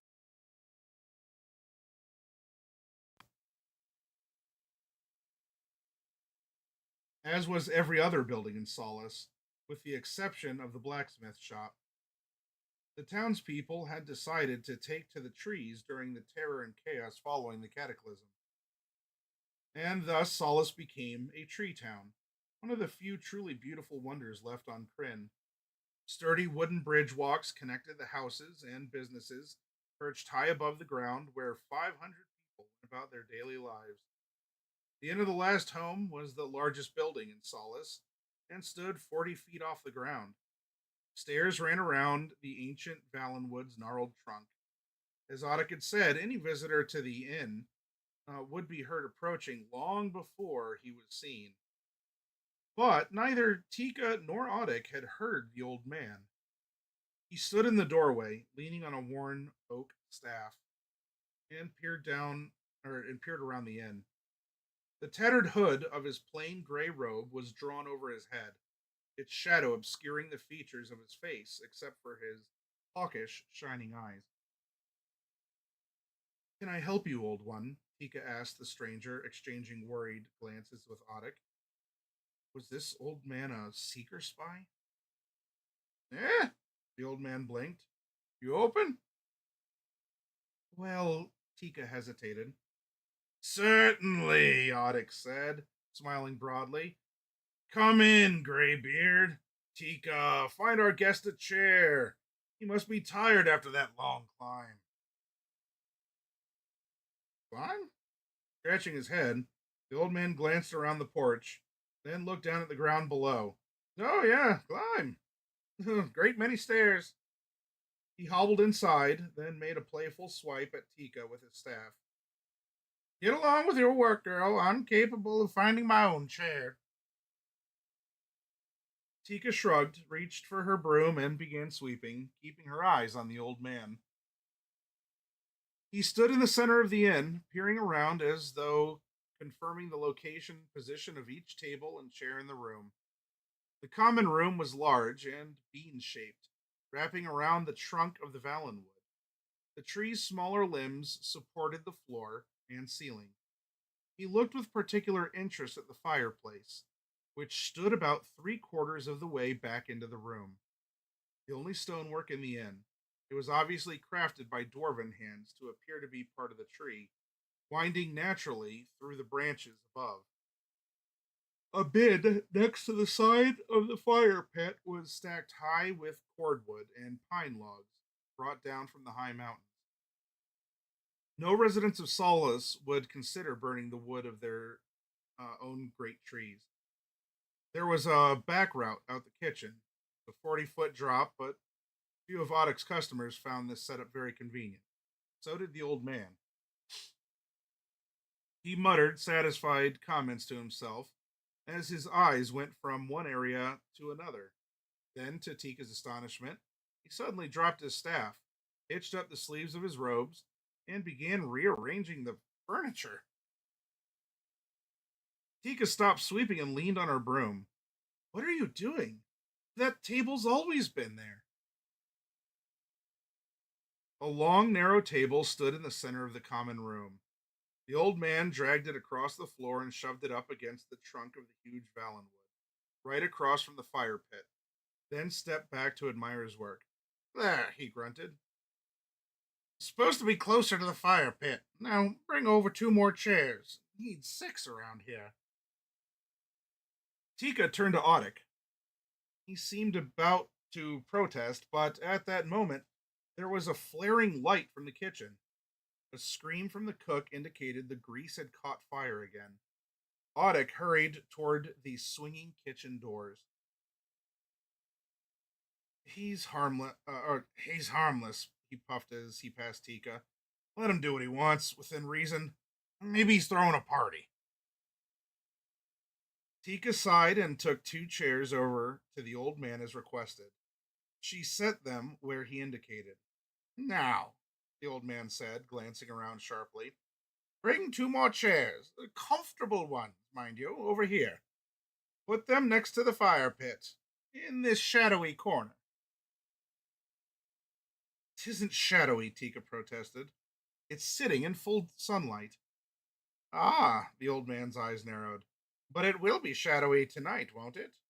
When the fire's lit?" "I suppose so," Tika faltered. "Bring the chairs, that's a good girl. And I want one right here." The old man gestured at the spot in front of the fire pit. "For me." "Are you giving a party, old one?" Tika asked as he carried over the most comfortable, well-worn chair in the inn. "A party?" The thought seemed to strike the old man as funny. He chuckled. "Yes, girl. It will be a party such as the world of Kryn has not seen since before the cataclysm. Be ready, Tika Whalen. Be ready." He patted her shoulder, tousled her hair, then turned and lowered himself, bones creaking, into the chair. "A mug of ale," he ordered. Tika went to pour the ale. It wasn't until she had brought the old man his drink and gone back to her sweeping she stopped, wondering how he knew her name.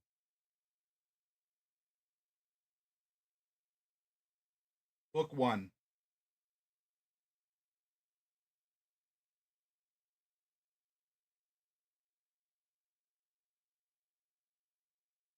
Old Friends Meet. A Rude Interruption. Excellent classic style fantasy art. Love it. Love it.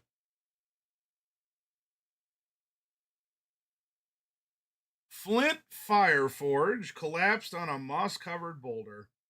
His old dwarven bones had supported him long enough and were unwilling to continue without complaint.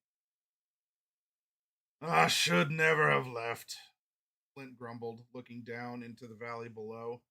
He spoke aloud, though there was no sign of another living person about. Long years of solitary wandering had forced the dwarf into the habit of talking to himself. He slapped both hands on his knees. "And I'll be damned if I'm ever leaving again," he announced vehemently.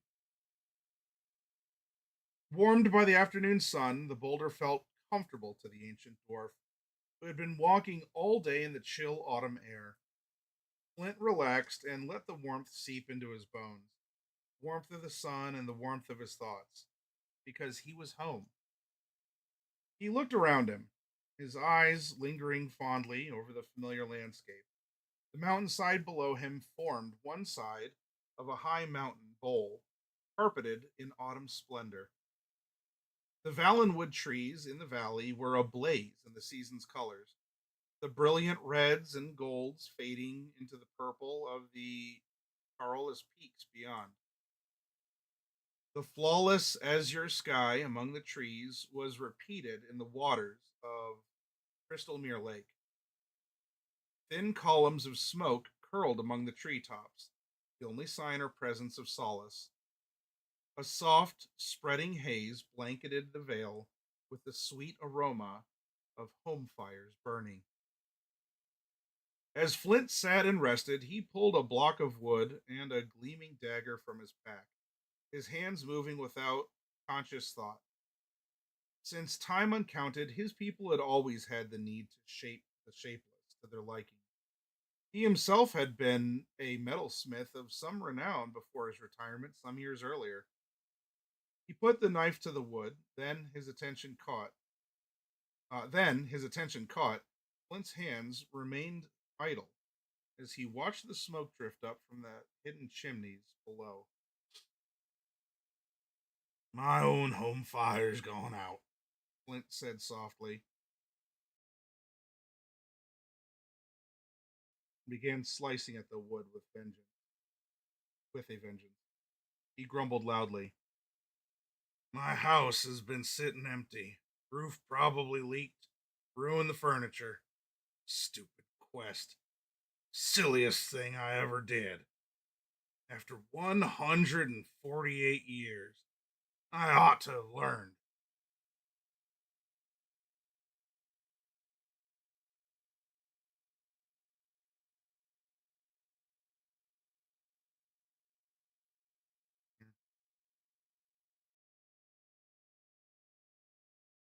A distant voice answered him. Not if you live to be 248. Dropping the wood, the dwarf's hand moved with calm assurance from the dagger to the handle of his axe. He peered down the path. The voice sounded familiar, the first familiar voice he'd heard in a long time. Couldn't place it. Flint squinted into the setting sun. He thought he saw the figure of a man striding up the path. Standing, Flint drew back into the shadow of a tall pine to see better. The man's walk was marked by an easy grace, an elvish grace, Flint would have said, yet the man's body had the thickness and tight muscles of a human, while the facial hair was definitely humankind's. All the dwarf could see of the man's face beneath the green hood was tan skin and a brownish red beard. A longbow was slung over one shoulder, and a sword hung at his left side. He was dressed in soft leather, carefully tooled in the intricate designs elves loved. But no elf in the world of Kryn could grow a beard. No elf but. Janice? Said Flint hesitantly as the man neared. The same. The newcomer's bearded face split in a wide grin. He held open his arms and, before the dwarf could stop him, engulfed Flint in a hug that lifted him off the ground. The dwarf clasped his old friend close for a brief instant, then, remembering his dignity, squirmed and freed himself from the half elf's embrace. Well, you've learned no manners in 5 years, the dwarf grumbled. Still no respect for my age or my station. Hoisting me around like a sack of potatoes. Flint peered down the road. I hope no one who knows us saw us. I doubt there are many who'd remember us, Tanis said, his eyes studying his stocky friend fondly. The time doesn't pass for you and me, old dwarf, as it does for humans. 5 years is a long time for them, few moments for us. And he smiled. You haven't changed. The same can't be said of others. Flint sat back down on the stone and began to carve once more. He scowled up at Tanis. Why the beard? You were ugly enough. Tanis scratched his chin. I've been in lands that were not friendly to those of elven blood. The beard, a gift from my human father, said with bitter irony, did much to hide my heritage. Flint grunted. He knew that wasn't the complete truth. Although the half elf abhorred killing, Tanis would not be one to hide from a fight behind a beard. Wood chips flew.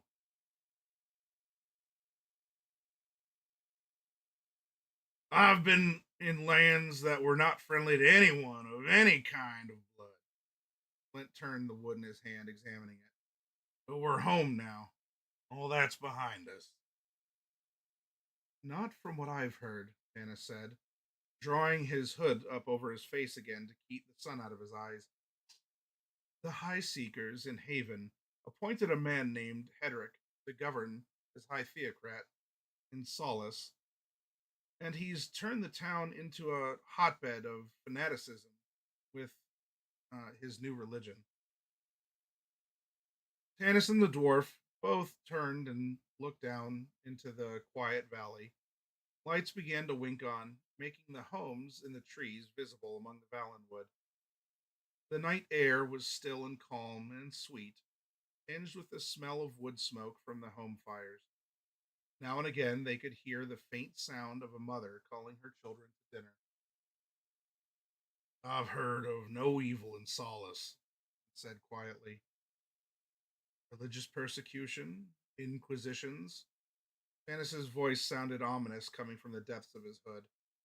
It was deeper, more somber than Flint remembered. The dwarf frowned. His friend had changed in 5 years, and elves never change. But then Tanis was only half elven, child of violence, his mother having been raped by a human warrior during one of the many wars that had divided the different races of Kryn the chaotic years following the cataclysm. Inquisitions?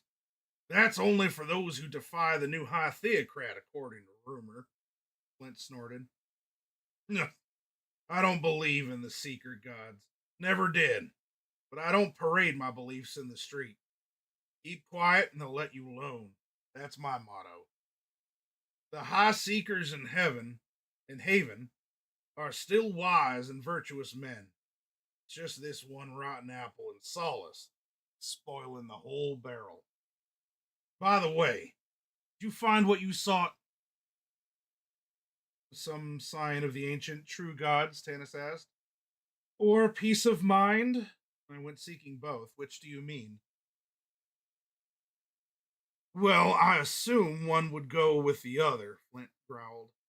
He turned the piece of wood in his hand, still not satisfied with its proportions.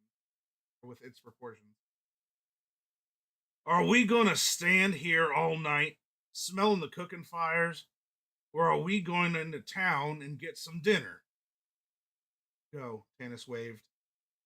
The two started down the path together, Tanis's long strides forcing the dwarf to take 2 steps to his one. Though it had been many years since they had journeyed together, Tanis unconsciously slowed his pace, while Flint unconsciously quickened his. So you found nothing, Flint pursued. Nothing, Tanis replied. As we discovered long ago, the only clerics and priests in this world serve false gods. I heard tales of healing, but it was all trickery and magic. Fortunately, our friend Raceland taught me what to watch. Raceland, Flint puffed. That pasty faced, skinny magician. He's more than half charlatan himself. Always sniveling and whining and poking his nose where it don't belong. If it weren't for his twin brother looking after him, someone would have put an end to his magic long ago. Tanis was glad his beard hid his smile. I think the young man was a better magician than you give him credit for, he said. And you must admit, he worked long and tirelessly to help those who were taken in by the fake clerics, as I did. sighed. For which you got little thanks, no doubt, the dwarf muttered. Very little, Tanis said. People want to believe in something, even if deep inside they know it's false. But what of you? How was your journey to your homelands? Flint stumped along without answering, his face grim. Finally he muttered, I should never have gone, and glanced up at Tanis, and his eyes barely visible through the thick, overhanging white eyebrows, informing the half elf that this turn of the conversation was not welcome. Tanis saw the look and asked his questions anyhow. What of the dwarven clerics, the stories we've heard? Not true.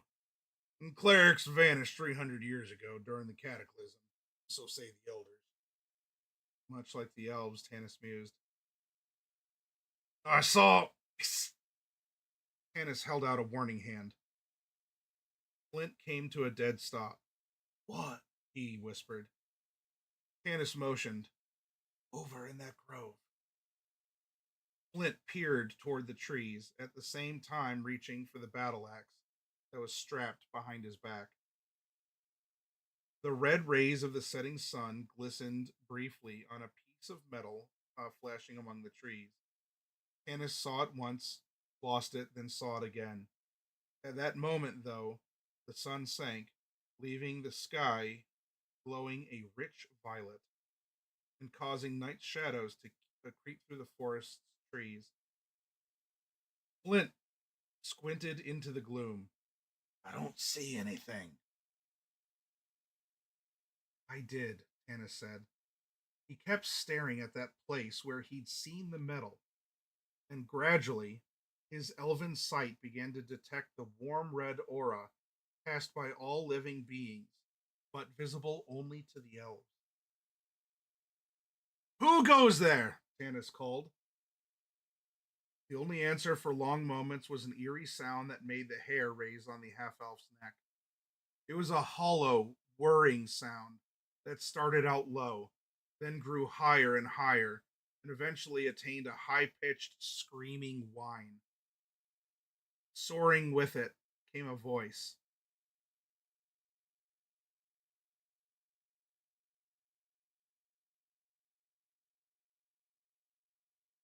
Let me get the voice loaded up here. Ah, yes.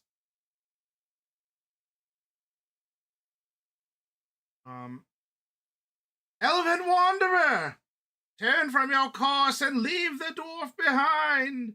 We are the spirits of those poor souls Flint Fireforge left on the barroom floor. Did we die in combat?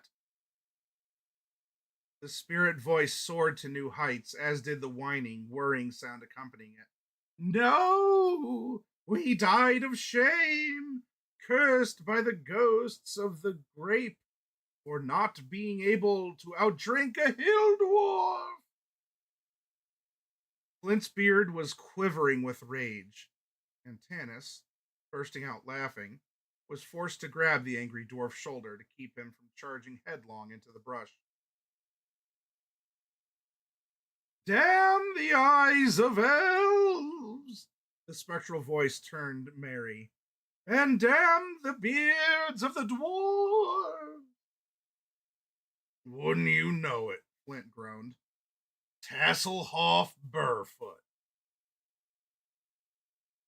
There was a faint rustle in the underbrush, and a small figure stood on the path. It was a Kender, one of a race of people considered by many on Kryn to be as much a nuisance as mosquitoes. Small boned, the Kender rarely grew over 4 feet tall. This particular Kender was about Flint's height, but his slight build and perpetually childlike face made him seem smaller. He wore bright blue leggings that stood out in sharp contrast to his furred vest and plain homespun tunic. His brown eyes glinted with mischief and fun. His smile seemed to reach to the tips of his pointed ears. He dipped his head in a mock bow, allowing a long tassel of brown hair, his pride and joy, to flip forward over his nose. Then he straightened up, laughing. The metallic gleam Tanis's quick eyes had spotted came from the buckle of one of the numerous packs strapped around his shoulders and waist. Tas grinned up at them, leaning on his hoopak staff. It was this staff that had created the eerie noise.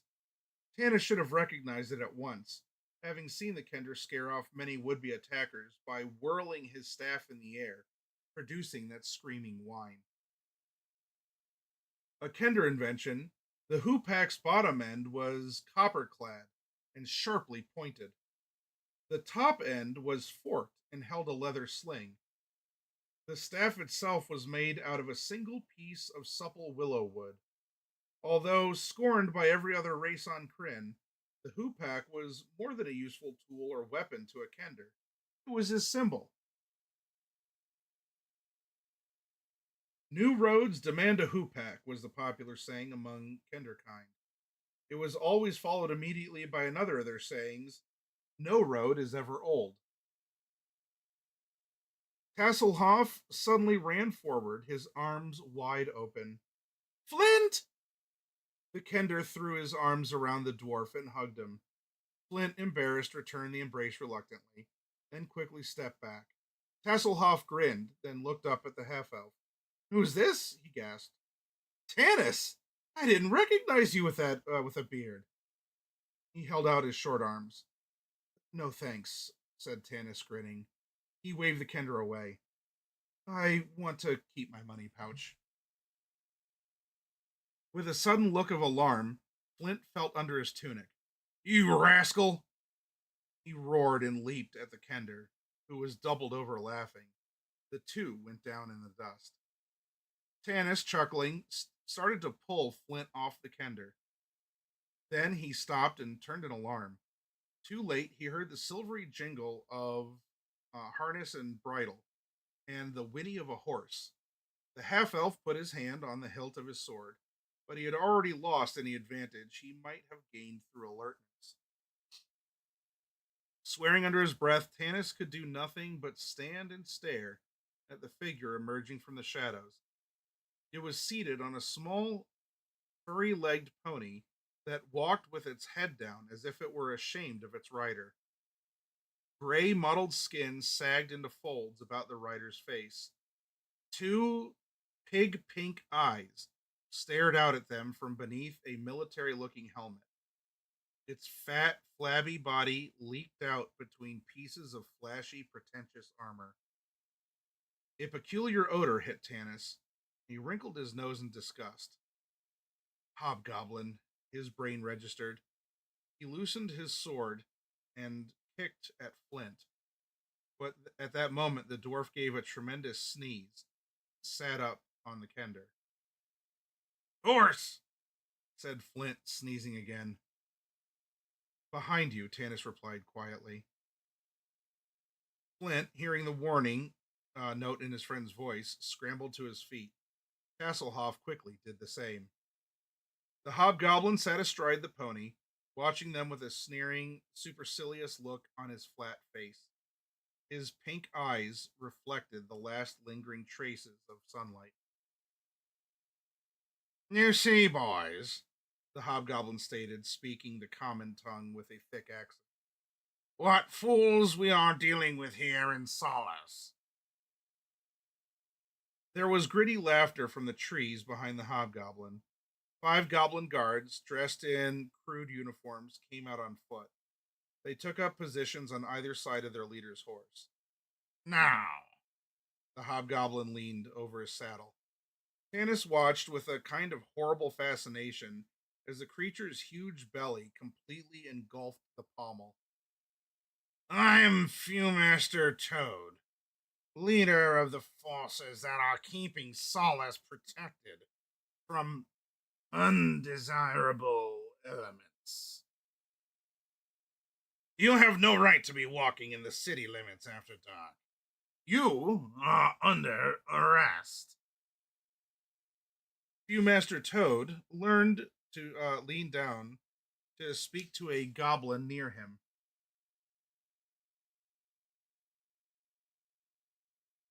Bring me the blue crystal staff, if you find it on, he said in the croaking goblin tongue. Tanis Flint and Tasselhoff all looked at each other questioningly. Each of them could speak some goblin, Tass better than the others. Had they heard right? A blue crystal staff? If they resist, added Viewmaster Toad, switching back to common for grand effect. Kill them. Pardon.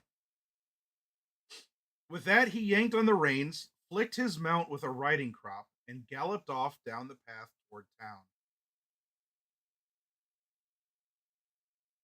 Goblins in solace? This new theocrat has much to answer for, Flint spat. Reaching up, he swung his battle axe from his holder on his back and planted his feet firmly on the path, rocking back and forth until he felt himself balanced. Very well, he announced. Come on. I advise you to retreat, Tanis said, throwing his cloak over one shoulder and drawing his sword. We have had a long journey. We are hungry and tired and late for a meeting with friends we have not seen in a long time. We have no intention of being arrested. Or of being killed, added Tasselhoff. He had drawn no weapon, but stood staring at the goblins with interest. A bit taken aback, the goblins glanced at each other nervously.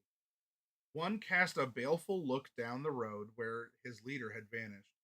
The goblins were accustomed to bullying peddlers and farmers traveling to the small town, not to challenging armed and obviously skilled fighters.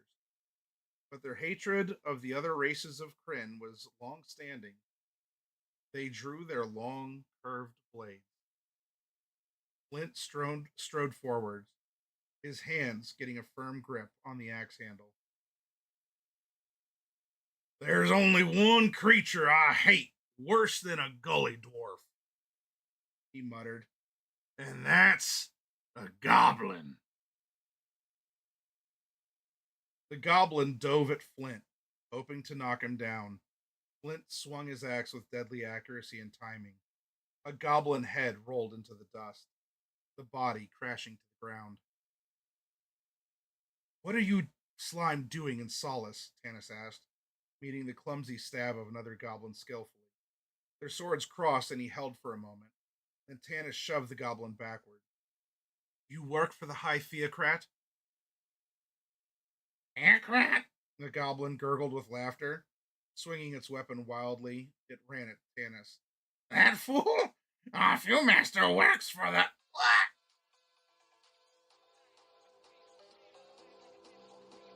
Music break.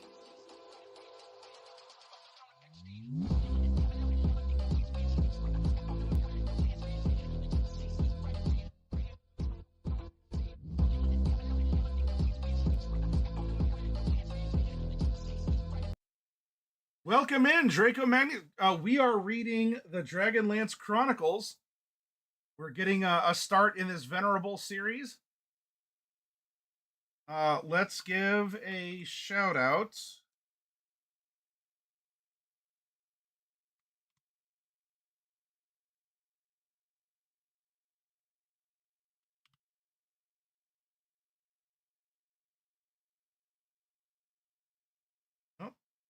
Oh, that didn't.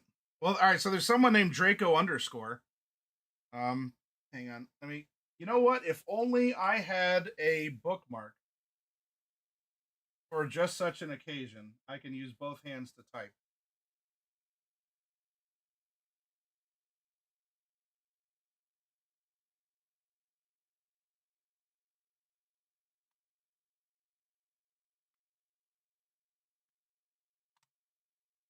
Hey, there we go. It worked. Welcome in. How are things going in your Dungeons and or Dragons game, Draco? Thank you for coming over to the Hero Zone with your crew. I'm doing voices. I'm reading a book. I done did learn how to read. And now it's your all's problem. Yup.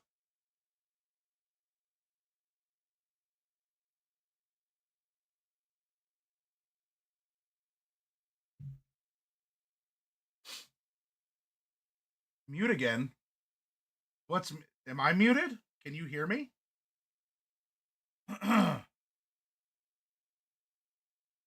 Unmute? I don't think I'm muted. Can you all hear me? Hello, hello? Do I have a voice?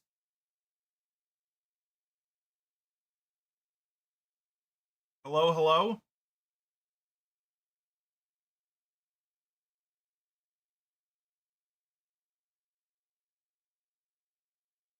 Am I muted?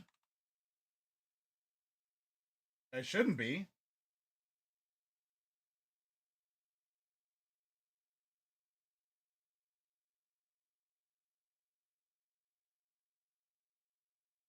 It went well. Our heroes saved one of our other players from being horny on maid for a vampire, and got to the Ember. Oh, the all right. This is some Strahd you got going on, Draco.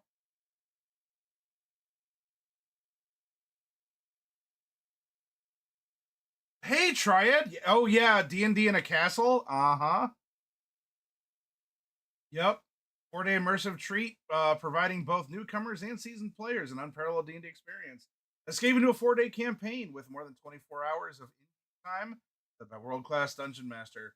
As days brim with games, victuals, and merriment, forge lasting bonds with fellow enthusiasts in an enchanting setting. You're fine, Awkward Mancer. I would rather you all, if you think there's a problem, shout it out. Because it could be something on my end that I don't. I mean, I hear my own voice, but I don't hear what you hear. Oh, Draco, that's awesome to hear. Obviously, no spoilers coming from me or that you need to provide if your players came over in the raid with you. But thank you for hopping over. Right, so we're going. We're sticking with. We're sticking with the. From Ravenloft to Kryn.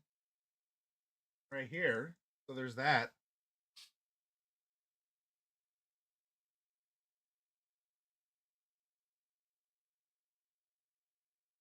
So Triad, did you sign up for D&D in a castle? Are you doing that? Is that going to be a thing that you do? If so, I want to hear all about it. I want to see pictures. I would love for you to take us there.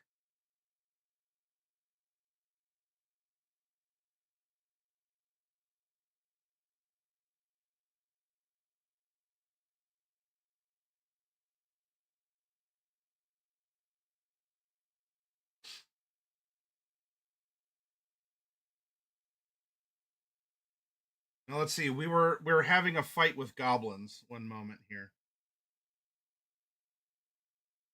All right.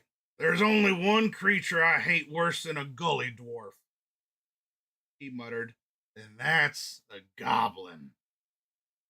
The goblins dove at Flint, hoping to knock him down. Flint swung his axe with deadly accuracy and timing. A goblin head rolled into the dust, the body crashing to the ground. What are you doing in Solace? Tanis asked, meeting the clumsy stab of another goblin skillfully. Their swords crossed and held for a moment. Then Tanis shoved the goblin backward. You work for the High Theocrat? Theocrat? The goblin gurgled with laughter. Swinging the weapon wildly, it ran at Tanis. That fool? Our Fuelmaster works for the... The creature impaled itself on Tanis' sword. It groaned, then slid off to the ground. Damn, Tanis swore, and stared at the dead goblin in frustration. Clumsy idiot, I didn't want to kill it. Just find out who hired it. You'll find out who hired us sooner than you'd like, snarled another goblin, rushing at the distracted half-elf. Tanis turned quickly and disarmed the creature. He kicked it in its stomach, and the goblin crumpled over. Another goblin sprang at Flint before the dwarf had time to recover from his lethal swing. He staggered backward, trying to regain his balance.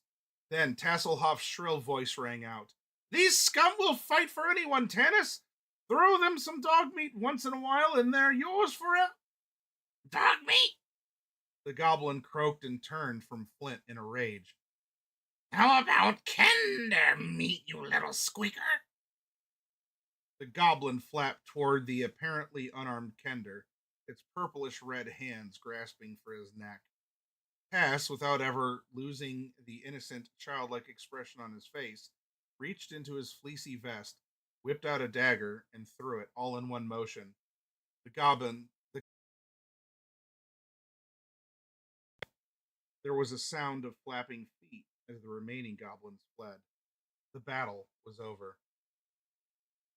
Tanis sheathed his sword, grimacing in disgust as the stinking bodies, the smell at the stinking bodies, the smell reminding him of rotting fish.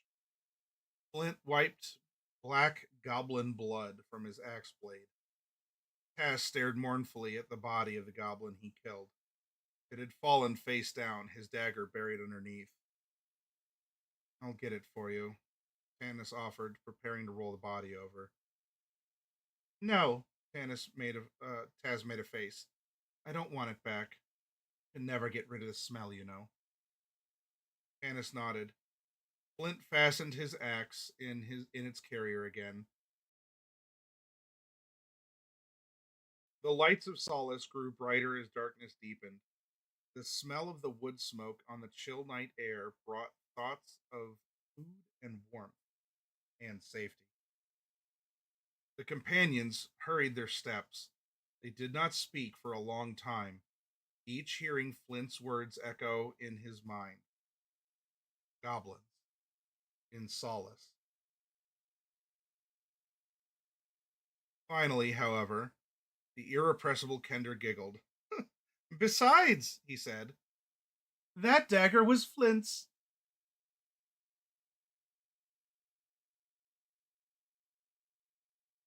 And that was part one.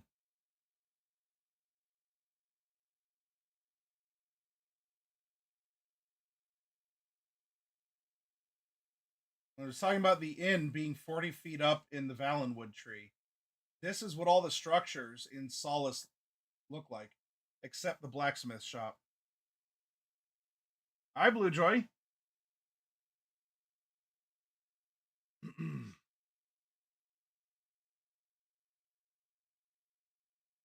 I think I can read one more part here. Nearly everyone in Solace managed to drop into the Inn of the Last Home sometime during the evening hours these days. People felt safer in crowds. Solace had long been a crossroads for travelers. They came northeast from Haven, the Seeker capital. They came from the Elven kingdom of Qualinesti to the south. Sometimes they came from the east across the barren plains of Abanasinia. Throughout the civilized world, the Inn of the Last Home was known as a traveler's refuge and center for news.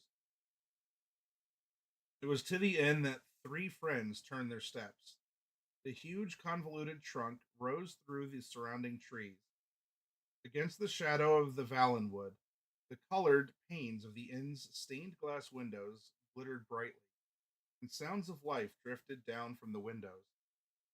Lanterns hanging from the tree limbs lit the winding stairway. Though the autumn night was settling chill amid the Valen woods of Solace, the travelers felt the companionship and memories warm the soul and wash away the aches and sorrows of the road. The inn was so crowded on this night that the three were continually forced to stand aside on the chairs to let men, women, and children pass them. Tanis noticed that people glanced at him and his companions with suspicion, not with the welcoming looks they would have given 5 years ago. Tanis's face grew grim. This was not the homecoming he had dreamed about. Never in the 50 years he had lived in Solace had he felt such tension. The rumors he had heard about the malignant corruption of the Seekers must be true. 5 years ago, the men calling themselves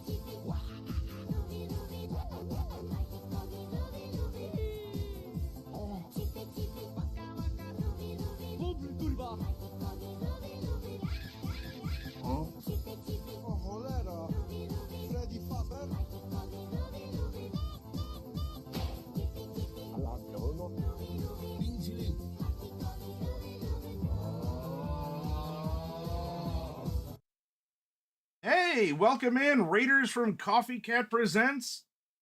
We have Living Meme, we have Coffee Cat, Cleve Chan is back, Amber Ampersand, Raven Star is here, giving a shout out to Coffee, who is finishing up a game of Cyberpunk Red. Meanwhile, we're delving into some classic Dungeons and Dragons here. So welcome in. It is I am narrating. I'm doing the voices. I am adding emphasis on the correct syllables as we're getting into the Dragonlance Chronicles. We didn't start all that long ago, and I have one more part in me it's a couple pages long. It might be like four pages. I think we can do this. So welcome in, Raiders. Settle in. It's an icy night out there, at least around this part of Ohio. It's cold. Everything is slippery. And let's get cozy. Although, you know what? Before I get too much further, because a lot of you did write in, speaking of being cozy, I want to show you a preview. I have some new emotes on the way for the channel. These may not be the final art versions. There could be some tweaks, and of course they need to be colored. But take a quick look.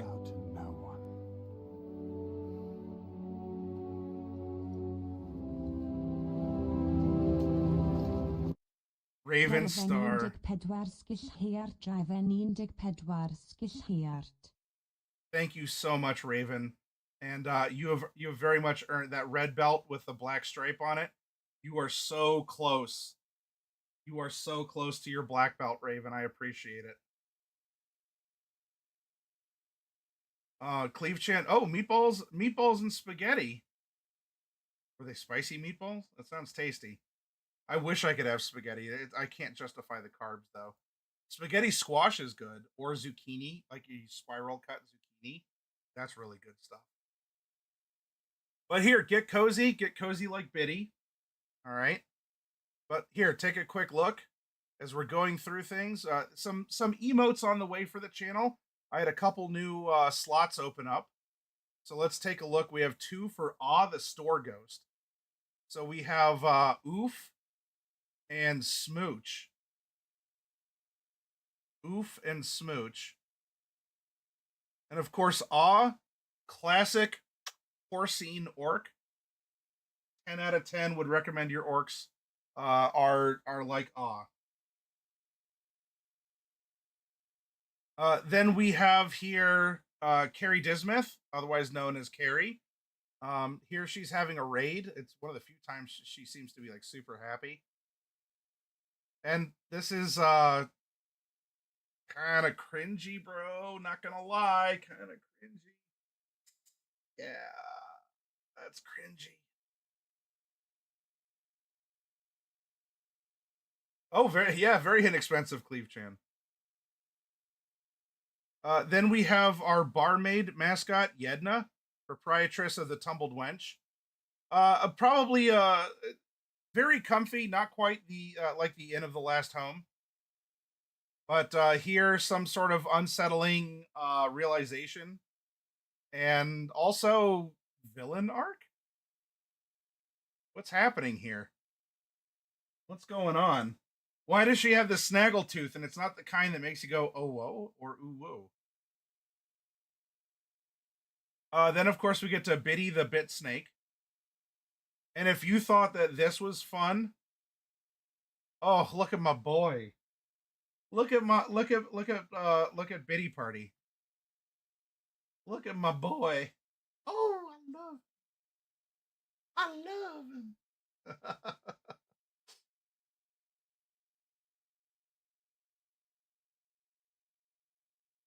Of course, something that I urge you all to do on the channel. So please do that. Please do that.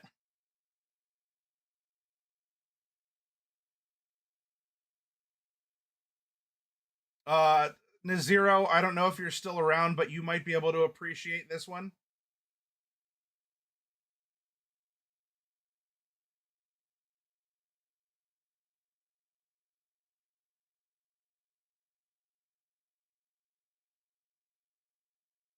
Then we come over to just an adorable little cutie face, Maretti. Altair is the name of the griffin. Ma Rennie here is our dragon mascot. And she's just a pure innocent being. Never did no wrong. And then we have another one that is probably familiar to you all.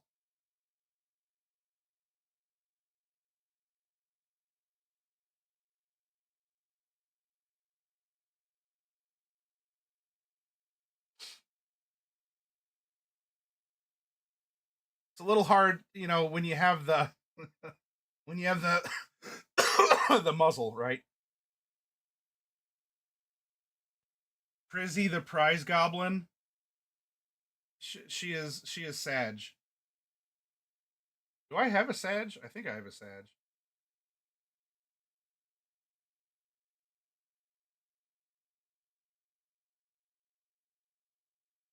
Poor thing.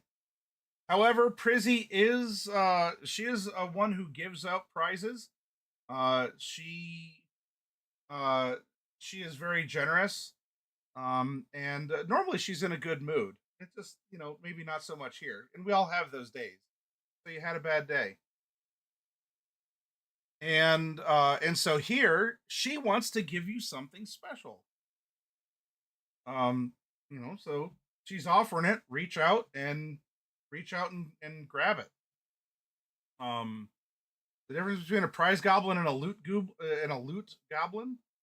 I don't know. She's always been the prize goblin. I guess loot is something that you take. Prize is something you win. I guess the difference kind of being the amount of competition or violence that's needed, or implications of theft. Whereas, like she's offering a bountiful gift to you. So there you go. Take it. You earned it. So while we have a give, we also have a gib. And the Glublin here, who did also get a new emote with the new year as a part of our memorial.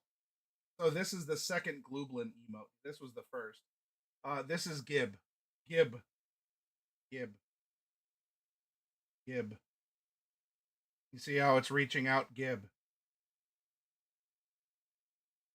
Give. Gib.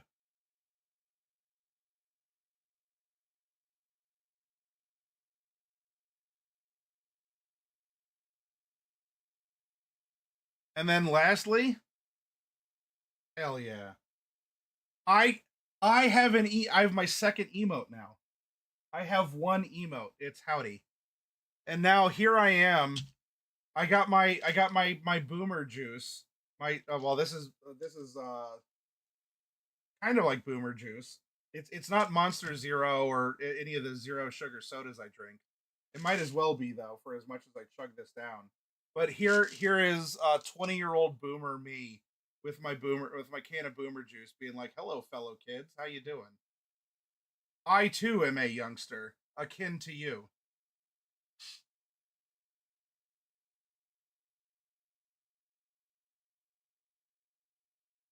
Yeah, there you go, living meme.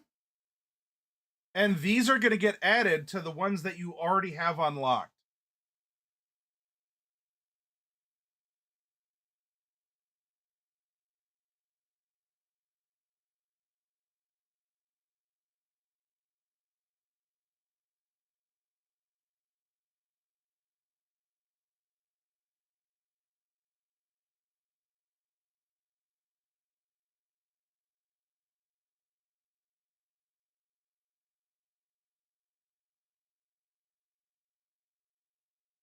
This is one of my favorites, if only because everything is kept kind of cartoony with the mascots. Like, it's not anime style, and it's definitely not realistic. But this emote, because we have the classic, the tusks and the porcine nose. The fact that the tusk peeks out with with the lips on the smooch. This is Looney Tunes, and I love it. I'm such a fan of this.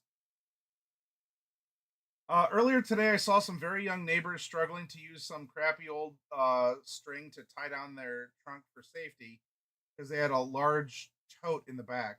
I took pity on them and gave them a proper ratchet strap and showed them how to use it. I feel old now. Well, but it's good that you're passing that on to the next generation, Blue Joy. I have a couple meme slash emote for some of my OCs. They're mostly ones that one Christmas anime meme. Well, if they're safe for work, Cleve Chan, I'd love to see it. If you want to post that stuff in the creations channel or where you think it would be appropriate, I'd love to see some of those emotes for your OCs. I don't even know if I know what your OCs are, Cleve.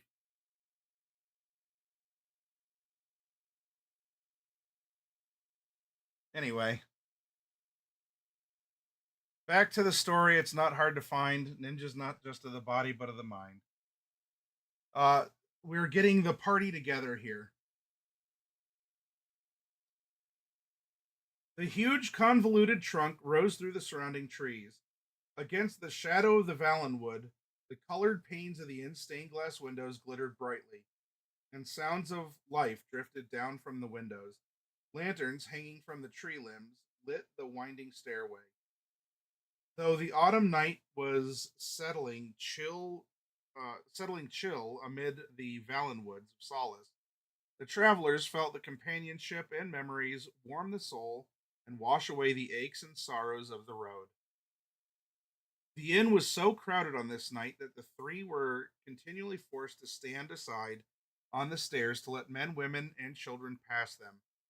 Tanis noticed that people glanced at him and his companions with suspicion, not with the welcoming looks they would have gotten 5 years ago. Tanis's face grew grim. This was not the homecoming he had dreamed about. Never in the 50 years he had lived in solace had he felt such tension. The rumors he had heard about the malignant corruption of the Seekers must be true. 5 years ago, the men calling themselves quote unquote Seekers, uh, as in we seek the new gods, had been a loose knit organization of clerics practicing their new religion in the towns of Haven, Solace, and Gateway. These clerics had been misguided, Tanis believed, but at least they had been honest and sincere.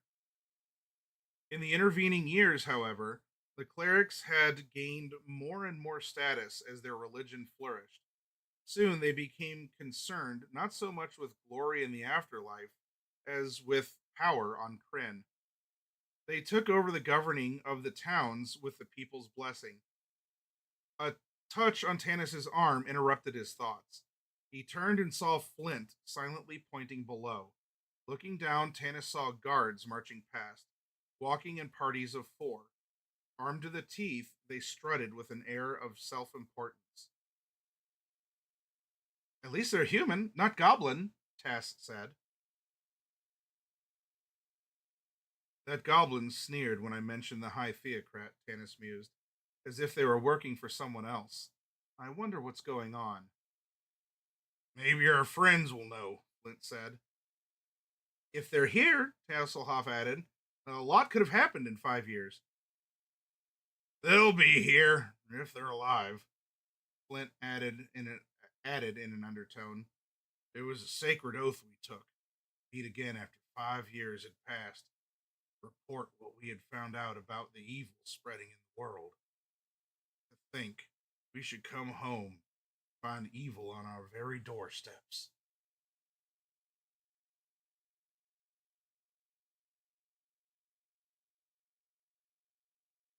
Hush! Shh! Several passers-by looked so alarmed at the dwarf's words that Tanis shook his head. Better not talk about it here, the half-elf advised. Reaching the top of the stairs, Tass flung the door open wide. A wave of light, noise, heat, and the familiar smell of Oddic's spicy potatoes hit them full in the face. It engulfed them and washed over them soothingly. Oddic, standing behind the bar, as they always remembered him, hadn't changed, except maybe to grow stouter. The inn didn't appear to have changed either, except to grow more comfortable. Hasselhoff, his quick, tender eyes sweeping the crowd, gave a yell and pointed across the room. Something else hadn't changed either. Firelight gleaming on a brightly polished winged dragon helm. Who is it? Flint asked, straining to see. Paramon, Canis replied. Then Raceland will be here too, Flint said without a great deal of warmth in his voice. Hasselhoff was already sliding through the muttering knots of people, his small, lithe body barely noticed by those he passed. Canis hoped fervently the Kender wasn't acquiring any objects from the inn's customers. Not that he stole things. Hasselhoff would have been deeply hurt if anyone had accused him of theft. But the Kender had an insatiable curiosity, and various interesting items belonging to other people had a way of falling into Tass's possession.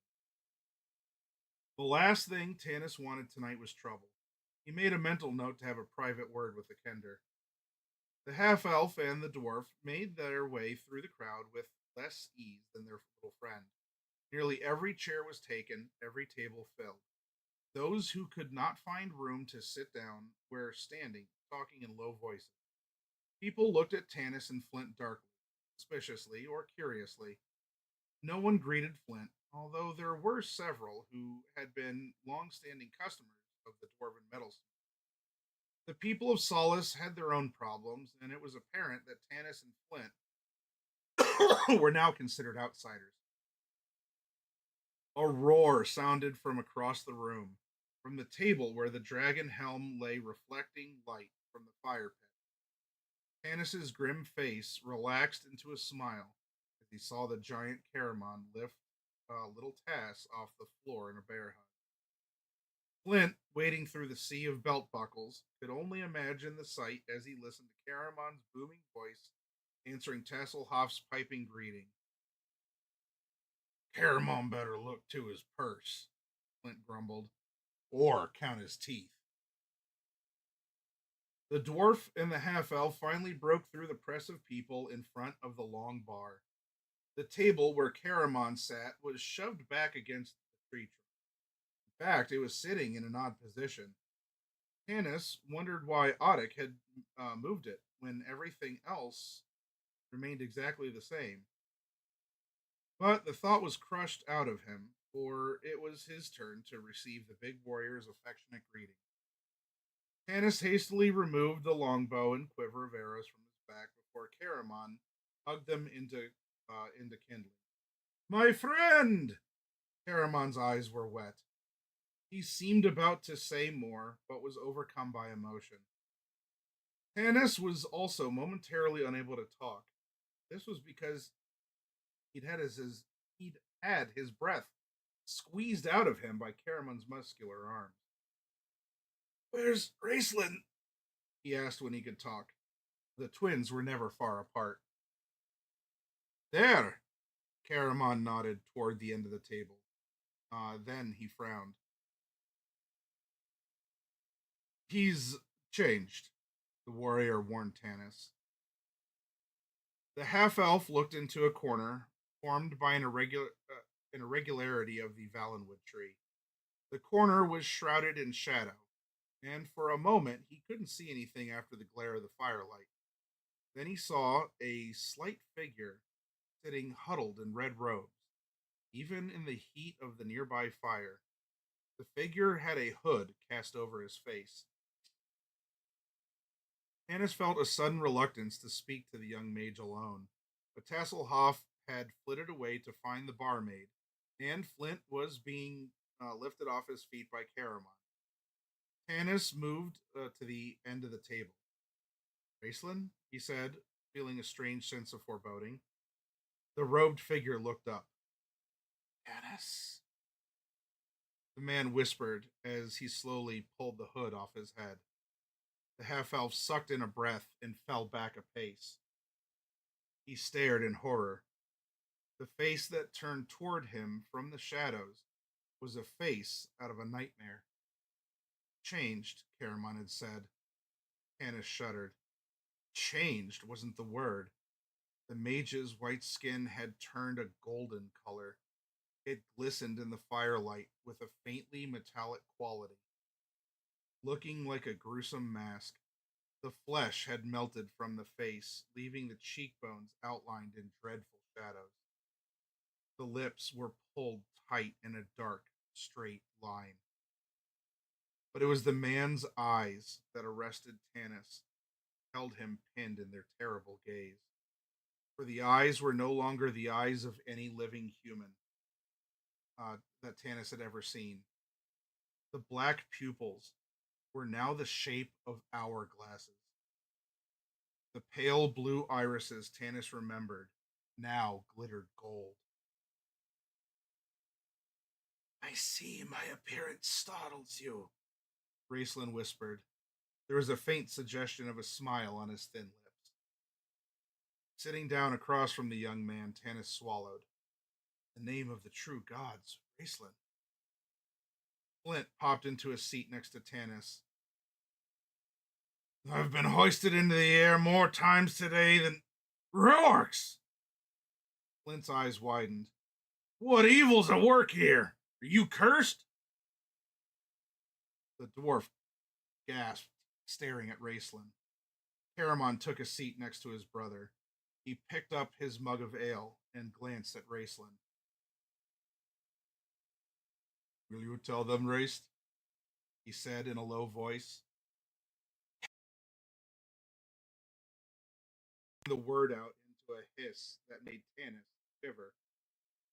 The young man spoke in a soft, wheezing voice, barely above a whisper, as if it were all he could do to force the words out of his body. His long, nervous hands, which were the same golden color as his face, toyed absently with uneaten food on a plate before him. Do you remember when we parted 5 years ago? Raceland began.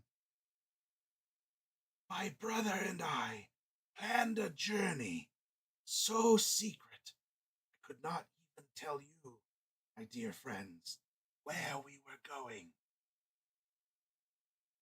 There was a faint note of sarcasm in the gentle voice. Tanis bit his lip. Raceland had never in his entire life had any quote-unquote dear friends. I had been selected by Par Salayan, the head of my order, to take the test, Raceland continued. Test, Tanis repeated, stunned.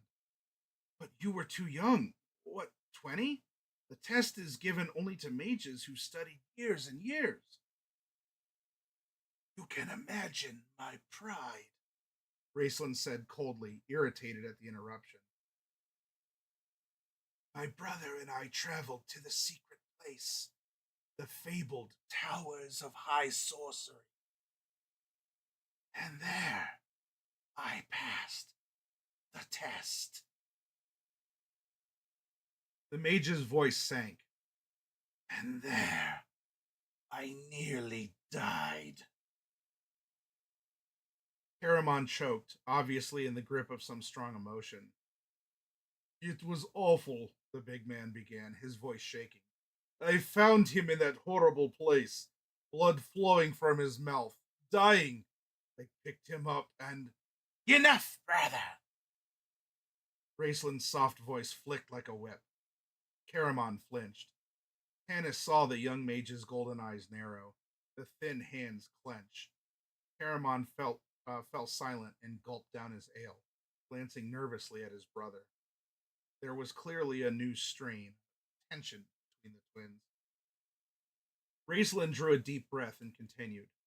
When I awoke, the mage said, my skin had turned this color, a mark of my suffering. My body and my health are irretrievably shattered. And my eyes, I see through hourglass pupils, and therefore I see time as it affects all things. Even as I look at you now, Tanis, the mage whispered, I see you dying slowly by inches. And so, I see every living thing. Raceland's thin, claw-like hand gripped Tanis's arm. The half-elf shivered at the cold touch and started to pull away, but the golden eyes and the cold hand held him fast. The mage leaned forward, his eyes glowing feverishly. But I have power now, he whispered. Parsalian told me the day would come and my strength would shape the world. I have power and, he gestured, the staff of the Magius. Ennis looked to see a staff leaning against the Valenwood trunk within easy reach of Raceland's hand.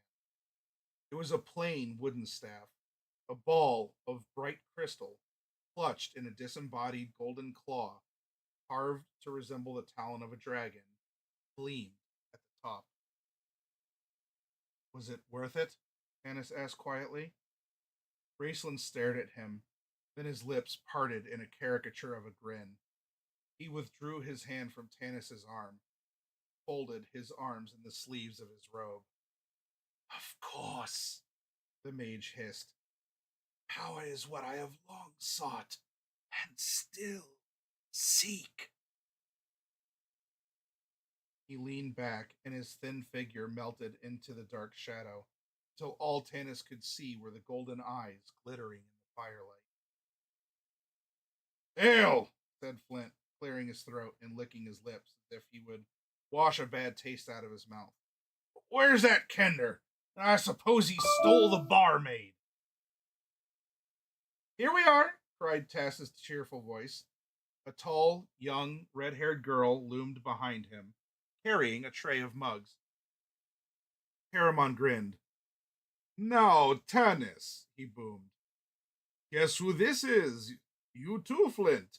If you win, I'll buy this round. Glad to take his mind off Raceland's dark tale, Tanis stared at the laughing girl. Red hair curled around her face.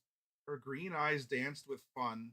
Freckles were lightly smattered across her nose and cheeks. Tanis seemed to remember the eyes, but beyond that, it was blank. I give up, he said. But then, to elves, humans seem to change so rapidly that we lose track. I'm 102. It seemed no more than 30 to you. And to me, those 100 years seem as 30. This young woman must have been a child when we left. I was 14, the girl laughed and set the tray down on the table. And Caramon used to say I was so ugly that my father would have to pay someone to marry me. Tika? Flint slammed his fist on the table. You're buying, you great oaf, he pointed at Caramon. No fair, the giant laughed. She gave you a clue. Well, the years have proved him wrong, Tanis said, smiling. I've traveled many roads, and you're one of the prettiest girls I've seen in Kryn. Tika blushed with pleasure. Then her face darkened. By the way, Tanis, she reached in her pocket and drew forth a cylindrical object. This arrived for you today, under strange circumstances. Tanis frowned and reached for the object. It was a small scroll case made of black, highly polished wood. He slowly removed a thin piece of parchment and unrolled it. His heart thudded painfully at the sight of the bold, black handwriting. It's from Kitiara, said finally, knowing his voice sounded strained and unnatural. She's not coming. There was a moment's silence. That's done it, Flint said. Circle is broken, the oath denied. Bad luck. He shook his head. Bad luck.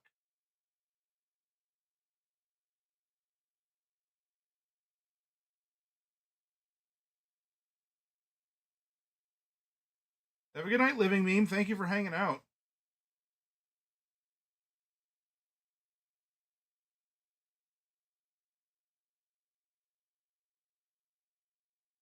Yeah, Cleve Chan. I'll take a look here in just a moment. I think I think for the evening, because we just finished part two, I think that's a good place to pause for the night.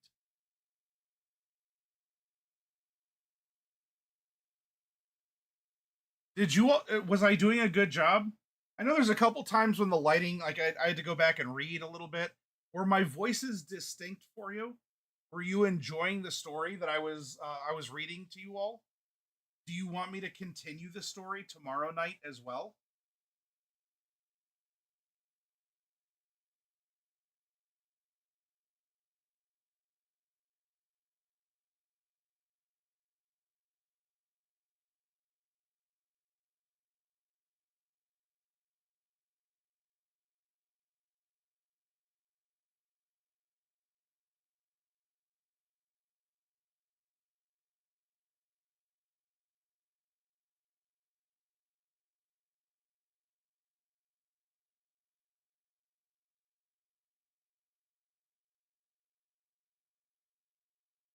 Uh, Omig, that was awesome. You did like it. You were enjoying it, Cleve Chan. Well, then it seems like tomorrow we will pick up the next part and we'll just continue reading throughout the night. We'll have some fun, right? At least up in the northern hemisphere, it's winter time, and more locally here to Ohio, everything is covered in ice and it's cold and miserable. Why don't we stay in? Let's read a good fantasy story. As you can tell, this has not been abridged. There's been nothing here, um, at least that I've noticed so far, where modern sensibilities or disclaimers writing off uh, Margaret Weiss or Tracy Hickman as backwards flyover state hicks who are, probably terrible people or whatever. I None of those disclaimers are here. This is a book written out of passion, out of a sense of adventure. And if you say, well, yeah, it's a trope they're meeting in an inn. Well, congratulations, this is a D&D story. Have you ever met someone in an inn too? Let's enjoy it for what it is. Even if you take it as a time capsule and you say no one's ever going to write a story like that ever again because of one thing or the other, you know what? That's fine, because we have these moments together here. We have this book. No one's going to come and take this book away from us. If someone tries to, I have a hiding spot for it, okay? Good story, good read. I'll need to figure out what the hell is going on with my Twitch cutting off sound every few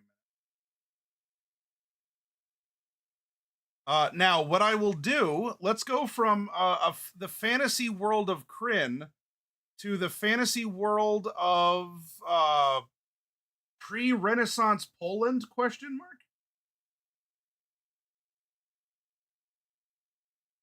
Oh, thank you, Odd Man. I'm glad you liked it too. I will continue reading it and I'll do the voices and everything tomorrow also. Let's go raid Batty, who is playing Kingdom Come Deliverance 2. I tried playing the first Kingdom Come, and there's a lot I enjoyed. Beautiful scenery, the music, and there's a lot to enjoy, except the gameplay. So I kind of checked out of Kingdom Come Deliverance 2 because I've heard it's more of the same. But maybe I'll get the soundtrack. Who knows? But let's go from fantasy to something more of a historical role playing. Because I don't believe that there's magic and spells and stuff. It's a, kind of a historical reenactment simulator.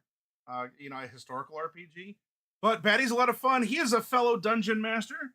He rolls dice like anyone else, and I'm gonna rest my voice a little bit. And yeah, if you need anything, I'll be up for a bit. You can reach me on Discord, !Discord. And we do have our channel fundraiser going on. Could you use some minis of goblins or other monsters or PCs or NPCs? Let me hook you up over on our Discord. Give it a look. It's called Adopt-a-thon. I am selling the minis at below my cost from distributors. You can help me raise funds for the channel. I will hook you up with minis. Let's, meet in the middle, dry firm, 3-second handshake. Anyway, I'll see you in Batty's channel. Take care, everyone. Tomorrow, more Dragonlance.